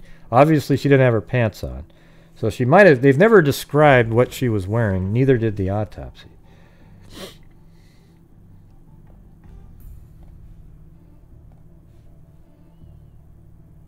You know what's interesting, I was just noticing, is the... that picture of the house, especially the one back then. I mean, you could see what's going on in this house. And this would have been during the winter when there's no branches on the trees. You remember Indiana? It's just like Delphi, right? Where absolutely lush, you can't see a damn thing. And then in January and February, all the leaves fall off the trees. And you would be able to look there and see what's going on, especially if it was at night. But this wasn't. And I don't know. You could see through the window unless you had all the blinds shut, I guess. Well, the son's 9 years old, Michelle. I don't think a 9-year-old could even come close to dragging a fully grown adult body. But, yeah, you never know. He has popped into my head a couple times. And then I go, well, he's 9. I mean... And then some articles say he's 10. No, well, the light jacket... Did it say that? That it was a light jacket in the first article? I thought the jacket was left on a chair by the 2 friends. Oh, maybe it did say that. Let me see. Let me go back up there. This is the very first one that we read.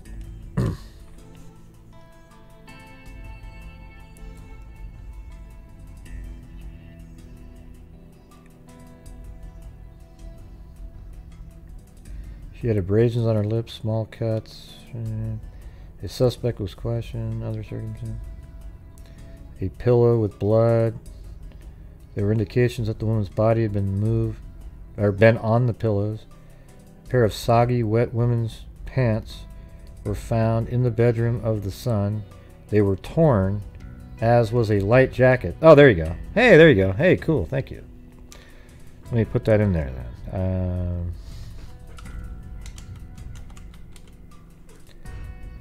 Wet found, and then also they were torn, as was a light jacket still in the body. So it sounds like the light jacket was torn too then. They were torn, as was a light. So they were ripped off, like trying to be ripped off of her. Found in the son's bedroom. And they weren't just wet, so they were wet, torn pants. And then, let's see, wet, light jacket.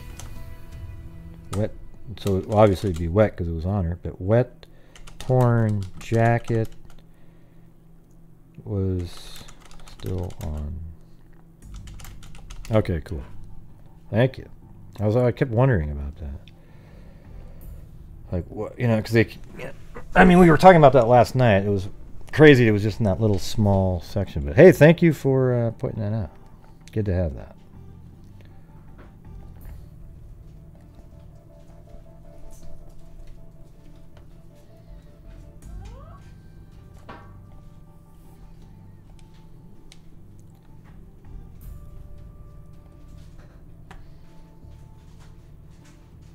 Cleared. Alright, we're over here.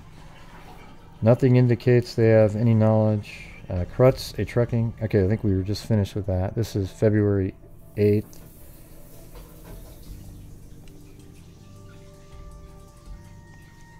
We just read those two. Now we're going to February 10th. Police check telephone tips. Police last night were checking out a flurry of telephone tips received in response to their public appeal for information to help solve the bathtub murder case. Many of the calls turned out to be advice from amateur sleuths. Man, they actually have people called that back then? I didn't even know that. Wow. I thought that was sort of like, you know, that's incredible. I think that's weird. I mean, I do. I don't know why I think that's weird, but that's insane. They had freaking amateur sleuths back in 1958? Are you kidding me?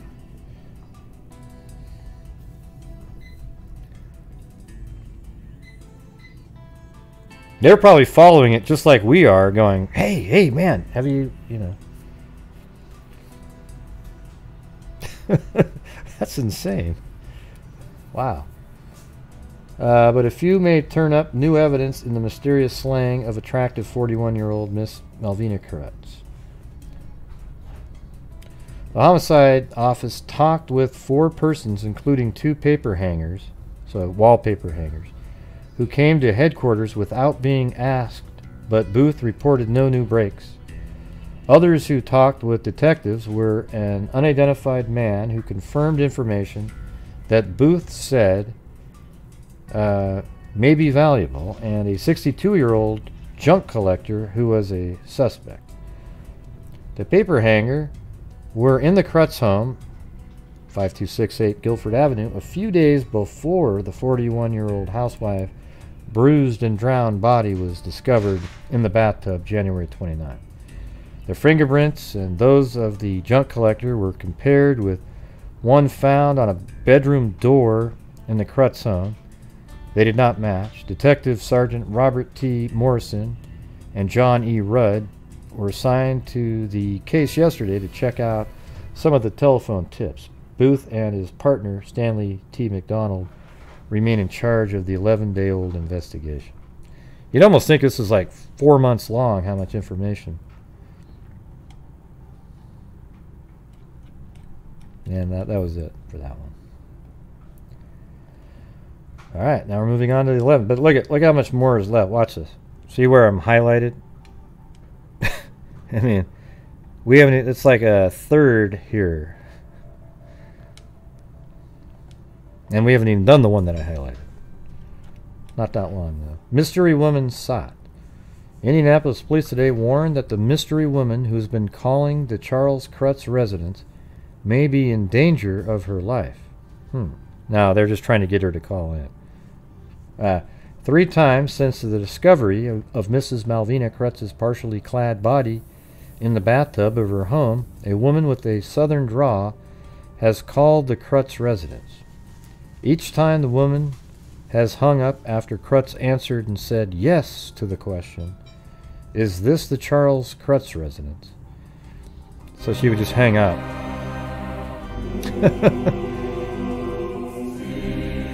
Who's Nefarious Rodeo Clown?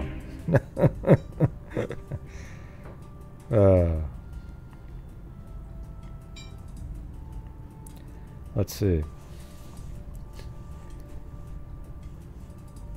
I wonder if that's Cairo, just changing a name up.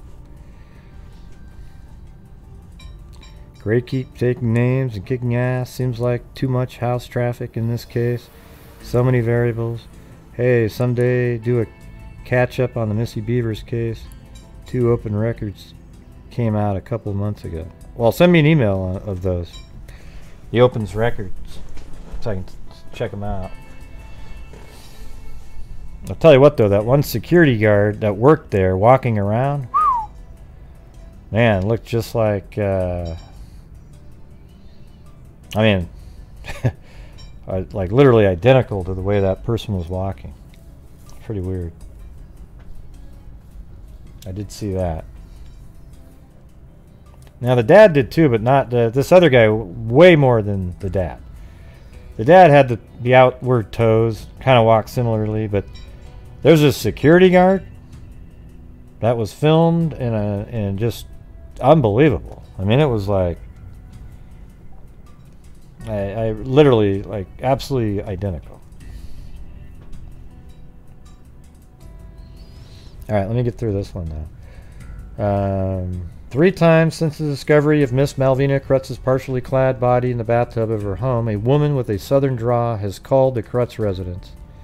She'll say, "Hey, is this Mr. Krutz?" And then he says yes, and then she hangs up.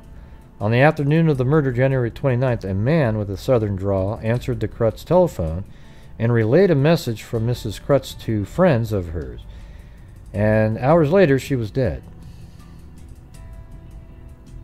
See, the affair thing makes more sense to me, given the fact that guy answered that call, unless he was intentionally trying to make it sound like he had a southern drawl.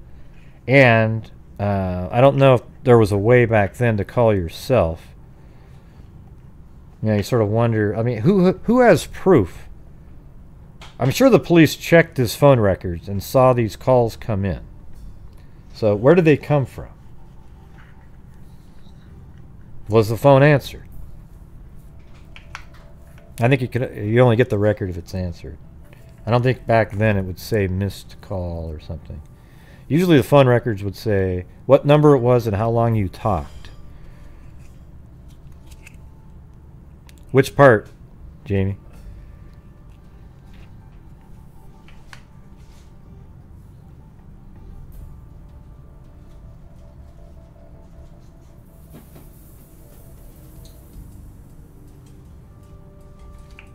No, I think back in the 50s, it was just if a call came in, it recorded that and how long you were on. I don't think they had.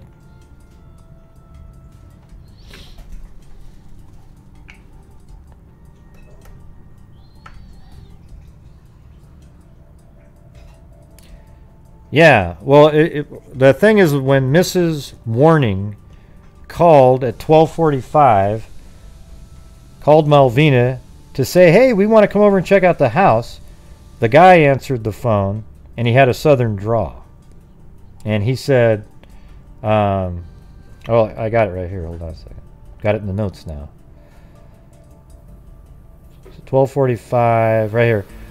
Mrs. Warning called Malvina to confirm a visit, and a man answers and hears Malvina say, see, this is different than that longer article.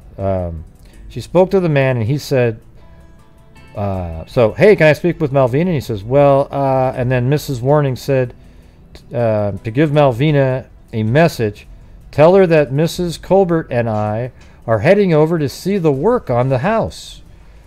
Malvina then replies in the background. So the man has the phone in his hand in the background and says, "Tell Miss Warning that I have to take Buddy to school," her son, "and we'll pick her up at 1:30.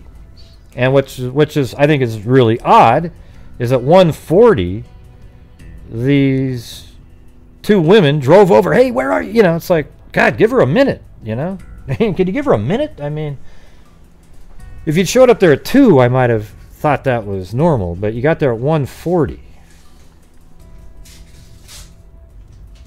Okay. On the afternoon of the murder, January 29th, a man with a southern draw answered the Krutz telephone and relayed a message from Miss Krutz to friends of hers. An hour later, she was dead. The theory being developed is that the woman caller knows the identity, right, of the man who answered the telephone, at 12:45, the day she was murdered. And if he is also the murderer, he may take steps to keep her from revealing, he may take steps to keep her from revealing his identity to police. Yeah, I don't know. I think they're just trying to get her to come out.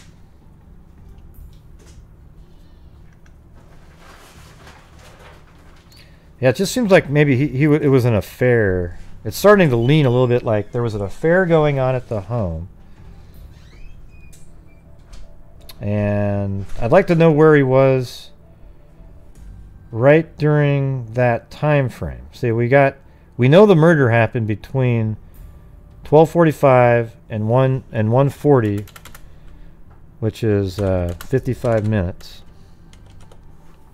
A 55-minute period. And we know that he was at a bar at noon, but then shows up to his friend's house. See, there he is right there. 12 o'clock. Husband is at Charles, or the husband Charles is at Mike's bar at 802 Southwest Street.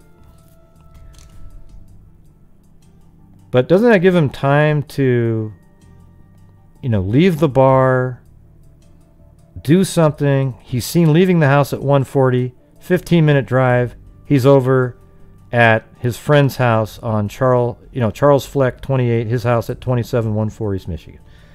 That makes sense to me.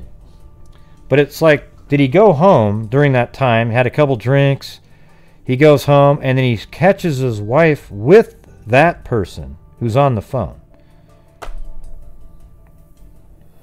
Hey, thanks, Marine Co.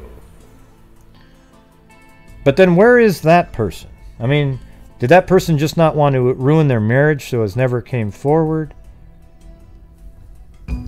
I mean, that would be a decent excuse why he didn't say anything. But he left and had nothing to do with the murder also, so doesn't want to be implicated in it.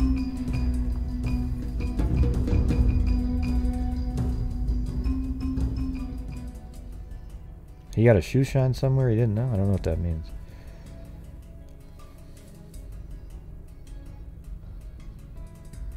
What does that mean? He got a shoe shine somewhere he didn't know. Is that some kind of lingo from somewhere? Oh, when did he say that? Did I just read that? Because sometimes I'm like kind of reading and then looking at the chat. When did he say that about the shoe shine? Just now? I don't have it in the timeline. I don't have it in the timeline. Yeah, it's hard to do a show and be typing at the same time.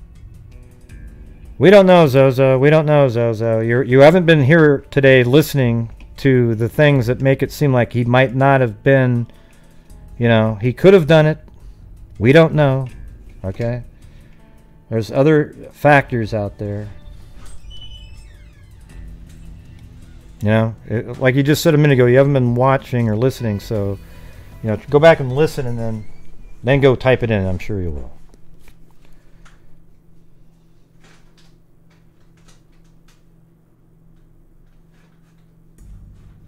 Right, I know that, Dana. Thanks.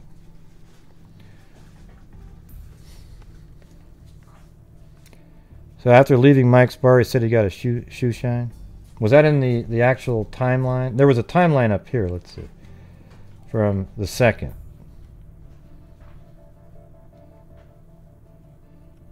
Turns home. Man, I wish I could find... Now I have to go check this out. Hold on. I have to find it.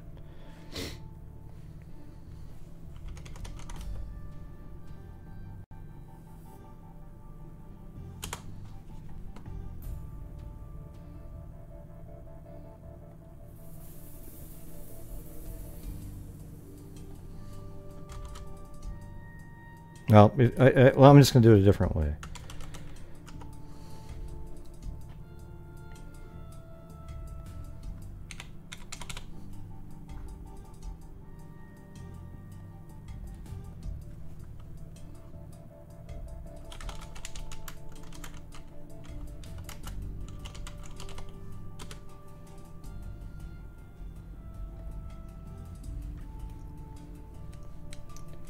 Alright, let me see if I even have this one.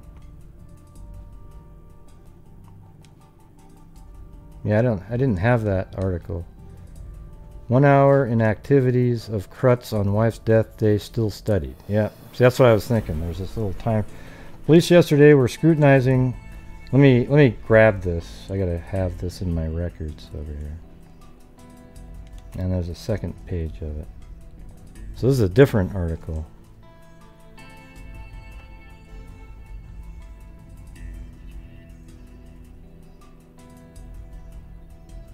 I never typed it in. I save all the time. I never typed it in though. None of those two things I typed in on the timeline. The jacket or the... I remembered in my head. There was a lot of stuff that I was reading that I just, after a while, I go, I don't have time to type it all in. Because people get bored when you're just typing for 25 minutes.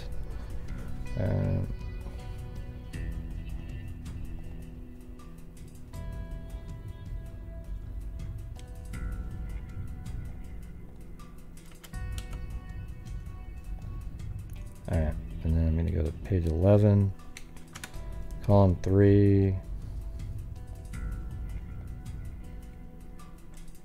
Yeah, I'm going to have to go read this one now. A shoe shine. That's hilarious. That sounds like something you would just kind of make up to say, you know, a lot of people did shine their shoes, but that just sounds really... Well, I don't know who it was. It was, you know, a kid on the... He's not there all the time. I don't remember.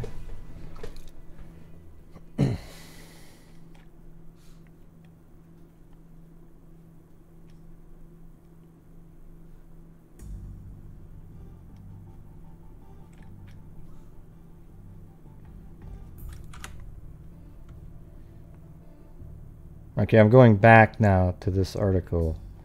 This isn't the one that I read, but it mentions shoe shining. So, police yesterday were scrutinizing 1 hour in the activities of 48-year-old Charles E. Krutz on the day his wife drowned in the bathtub of the couple's home. Investigators still were considering the possibility that the death of Miss Malvina Krutz, 41, was accidental. Detective Sergeant Earl E. Booth and Detective Stanley P. McDonald said they were not wholly satisfied with their husband's story. Krutz was questioned more than 3 hours Saturday in the attempt to account for his movements on Wednesday before the mysterious death was discovered.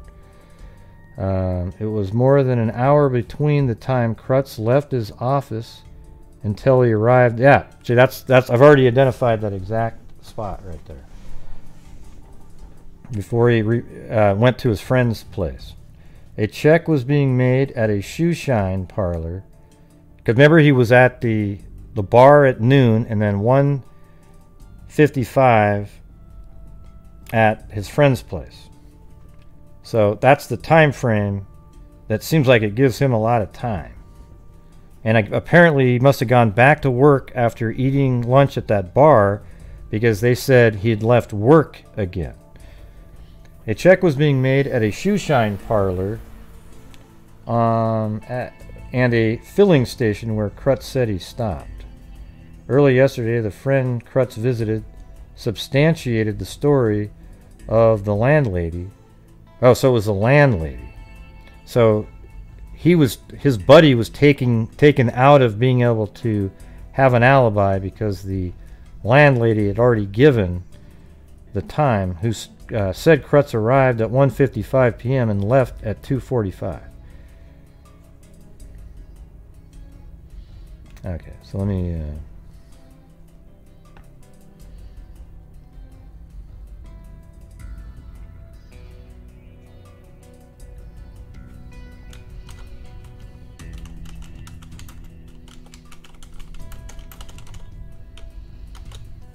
Okay, so then he says in this time frame, so 12:45. See, but that's what's crazy. So if he was back at work and they know that he checked out of work, this guy right here, he might have still been there at 12:50 or 1 o'clock when the husband, the husband might have been pulling up, saw the guy leave, then he goes into the house, but he left a different way than the car. Yeah, see, man, it's crazy. Jeez. So it's kind of making my brain hurt, actually, but it kind of makes sense. It's hard to actually keep it all together every single time. Let's see.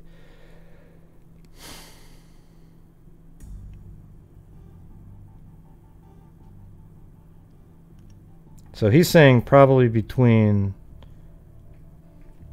noon and 1:55. Not noon. 1 and 1:55.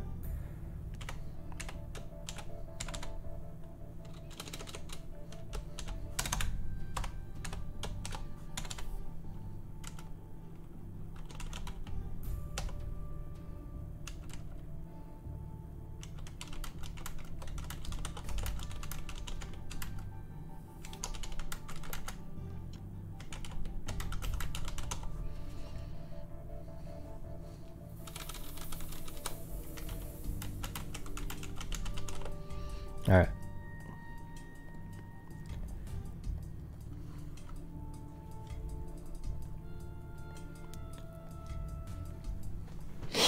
Yeah. Control C and Control V are the best things out there, everybody.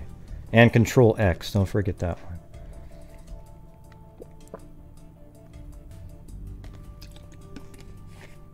one. I know, it's weird that he can go to work and then just kind of be like, yeah, I'm taking off again. And why did he go? What was the reason he went to that friend's house? Right?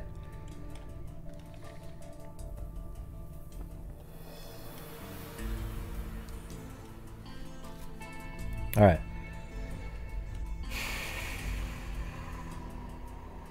A check was being made at a shoe shine parlor and a filling station. So he did mention the places. Early yesterday, the friend Krutz visited substantiated the story. Yep. Police said the friend was cleared of any implication in Mrs. Krutz's death. I can believe that. I think he might have been an alibi. You know, he wanted to make sure he was seen there.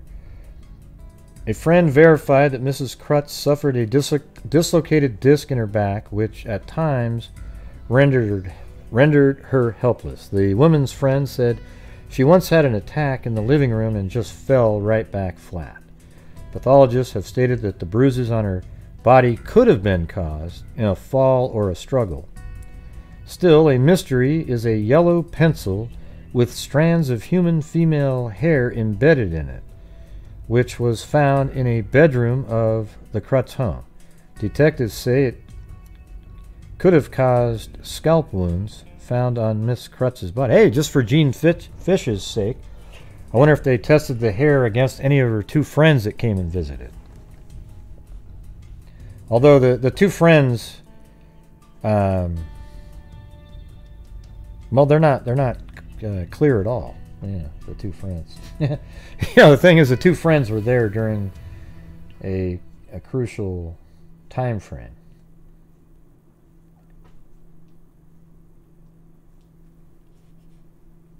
Well, no, they left. They were there right after that. If you believe them, right? That's the thing. Let's just say, hypothetically, if the two women had something to do with killing her, then you have to extend it to 2 o'clock. Okay? Because they had 20 minutes where we're just relying on their word. That's it.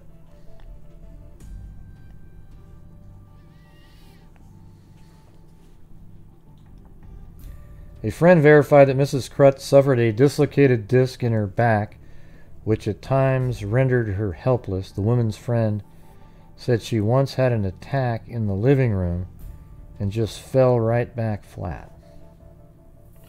Well, what about this? What if the person in the home was actually related to, you know, was the husband of one of these two women? There we go. Now we can really make this a crazy story, huh? You know, it was Mrs. Warning's husband. And that's who was driving. That's why they went there.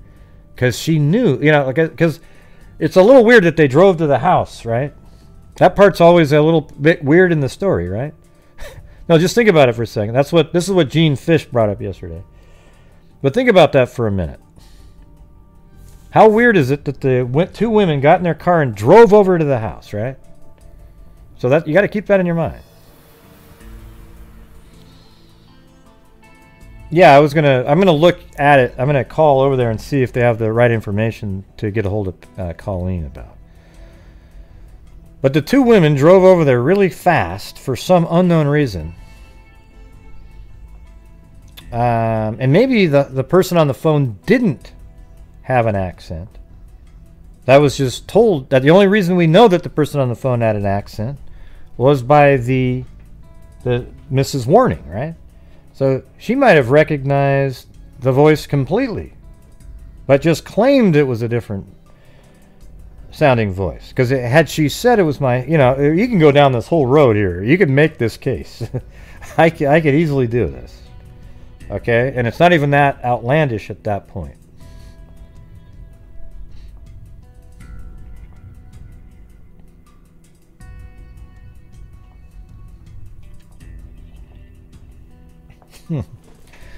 Yep. Oh, well.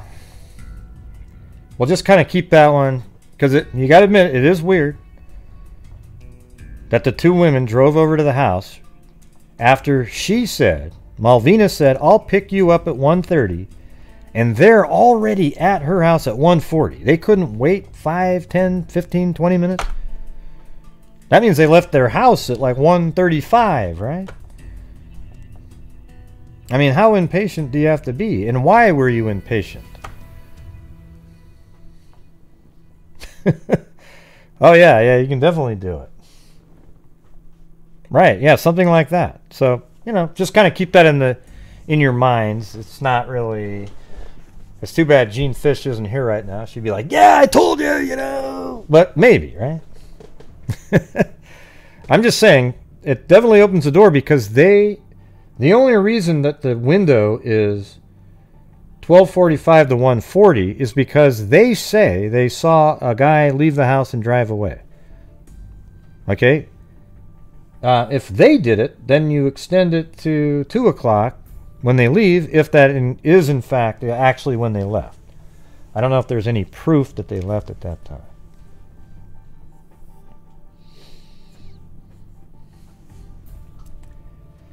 Pathologists have stated that, but you got to admit, like, overall, the husband, they were supposed to have a hearing on the divorce the next day, and it sounds like she was winning and going to get the house. So that's a huge motive as to the why question that Jen H just asked up above.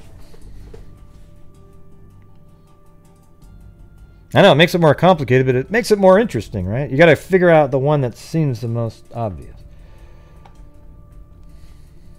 Or the most likely, not obvious. Friend verified that Miss Krutz suffered a dislocate. Pathologists have stated that the bruises on her body could have been caused. Detectives say it could have caused scalp wounds found on... They're talking about the pencil. Alright, and then this is the last part of that. Police were still trying to unsuccessfully to determine who drove. Hey, you know what? I'm glad a couple of you were listening so well to give me those two other CR and Dana Dane. You know, for giving me that other information. Those two, that she was wearing the light jacket, and he claimed that he went and saw a shoe shine person, and there was also a gas station. Yeah, I don't know why they say that. It's stupid. The circumstantial evidence immediately makes it not an accident. A third witness, a youth who lives in the neighborhood, verified the story of Mrs. Mildred Warning and Mrs. Oh, see, look at, they were kind of wondering too. look at this. Here we go, look at. Police were still trying to unsuccessfully determine who drove Mrs. Krutz's car away from the home about 1:40.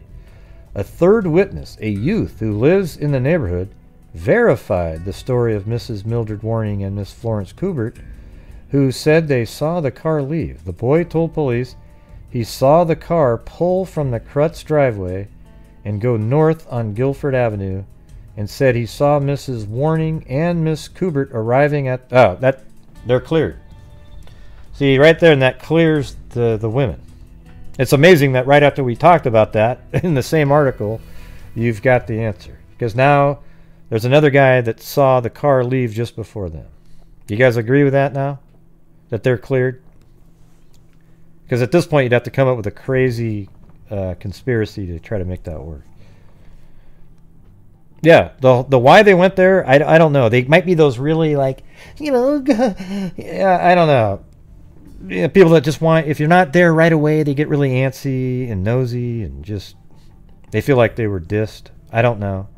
But that is crazy that this boy said that. Now, here's the conspiracy. The two women paid the boy to keep... Oh, jeez.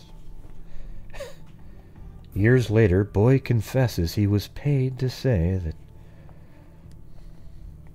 I do too, Cindy. Damn it, we're going to make it work.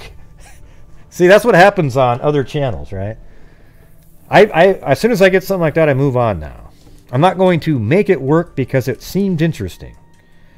You know, the women were interesting, and there was reasons that they could have been interesting. They hustled over there for some unknown reason.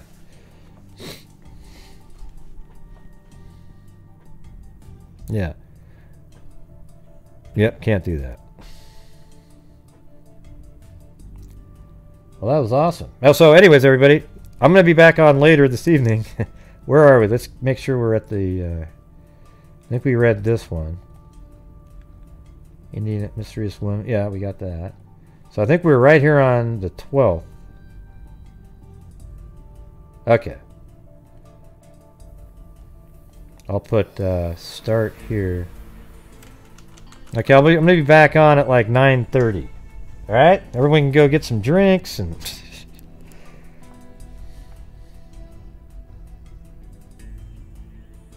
Yeah.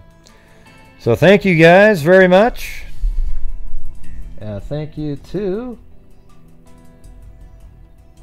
I'm going to come back on later. You guys interested? Like at 9:30? Maybe do like another hour and a half or so.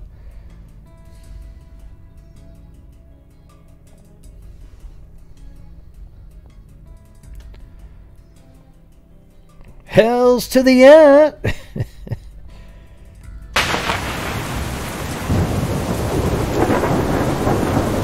Thank you. Barbara Smith, Brian Joe, Jessica Schubach, LM, Lori Staggs, Billy Boy Blue, he needed the money, Rita Maloney, Gwen Jackson, Miscus, Kit Kat, Selfie, Lee D, Jessica Schubach, Michelle Niklas. Michelle Niklas again became a member. On the Trail Kim upgraded her membership. Well, let me say it again. Michelle Niklas upgraded her membership. On the Trail Kim did a super chat. Billy Boy Blue. Cindy Lynn upgraded her membership. Cindy Lynn. Nefarious Rodeo Clown. Maureen Co.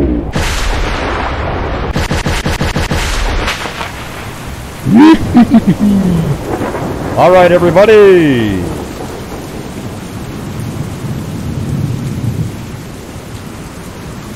Thank you very much, and we will see you guys in a few hours. All right? Interesting story so far, don't you think? Put a 1 if this is interesting, because I think it is. You don't have to. Make sure to put a comment after this video, alright? So right after the show, go comment in there. I think that'd be cool. Thank you very much. And until next time, be safe out there. Yeah, I've been doing this true crime thing for quite a while now. Hey! And during Oh yeah, and wear your mask, maintain your social distancing, and wash your hands. Gee, Gray, you forgot. Yep, I forgot. Sorry. I'm a certified human lie detector. Gonna get ya, wanna stretch ya. You be trying funny like a little projector. Crime sector is my nectar. The Magic Warrior's gonna give another lecture. Crime collector, freak connector. And I'm always Gonna be a pup protector. Wow, that's such high pitch. Interceptor. never mean a little spectre with a vector. On his pector, with all respect, ya. Just remember I've a temper fucking check ya. I have no agenda, I'm no pretender. And I'll serve it to you straight without the blender. And in the end, I'm gonna send ya Hey, Emily, on a Emily mission to Flotilla, reveal the yeah. Yeah, so I'll just get right back to work. Alright? Hey, Emily Flotilla likes me. Well, there are a couple people that like you. You mean only a couple? Gee, John Boy, you're so mean. Wow, that sounded pretty legit that time. Because I'm really sad. You said only a couple people like me. Oh wow, I was just being facetious. Oh, okay, cool. All right, see you guys later. You know, I think Mary Lou was full of crap right there. I'm just being, you know. How did she change her tone so quick like that? Let's all think about that for a minute. All right, everybody. Be safe out there.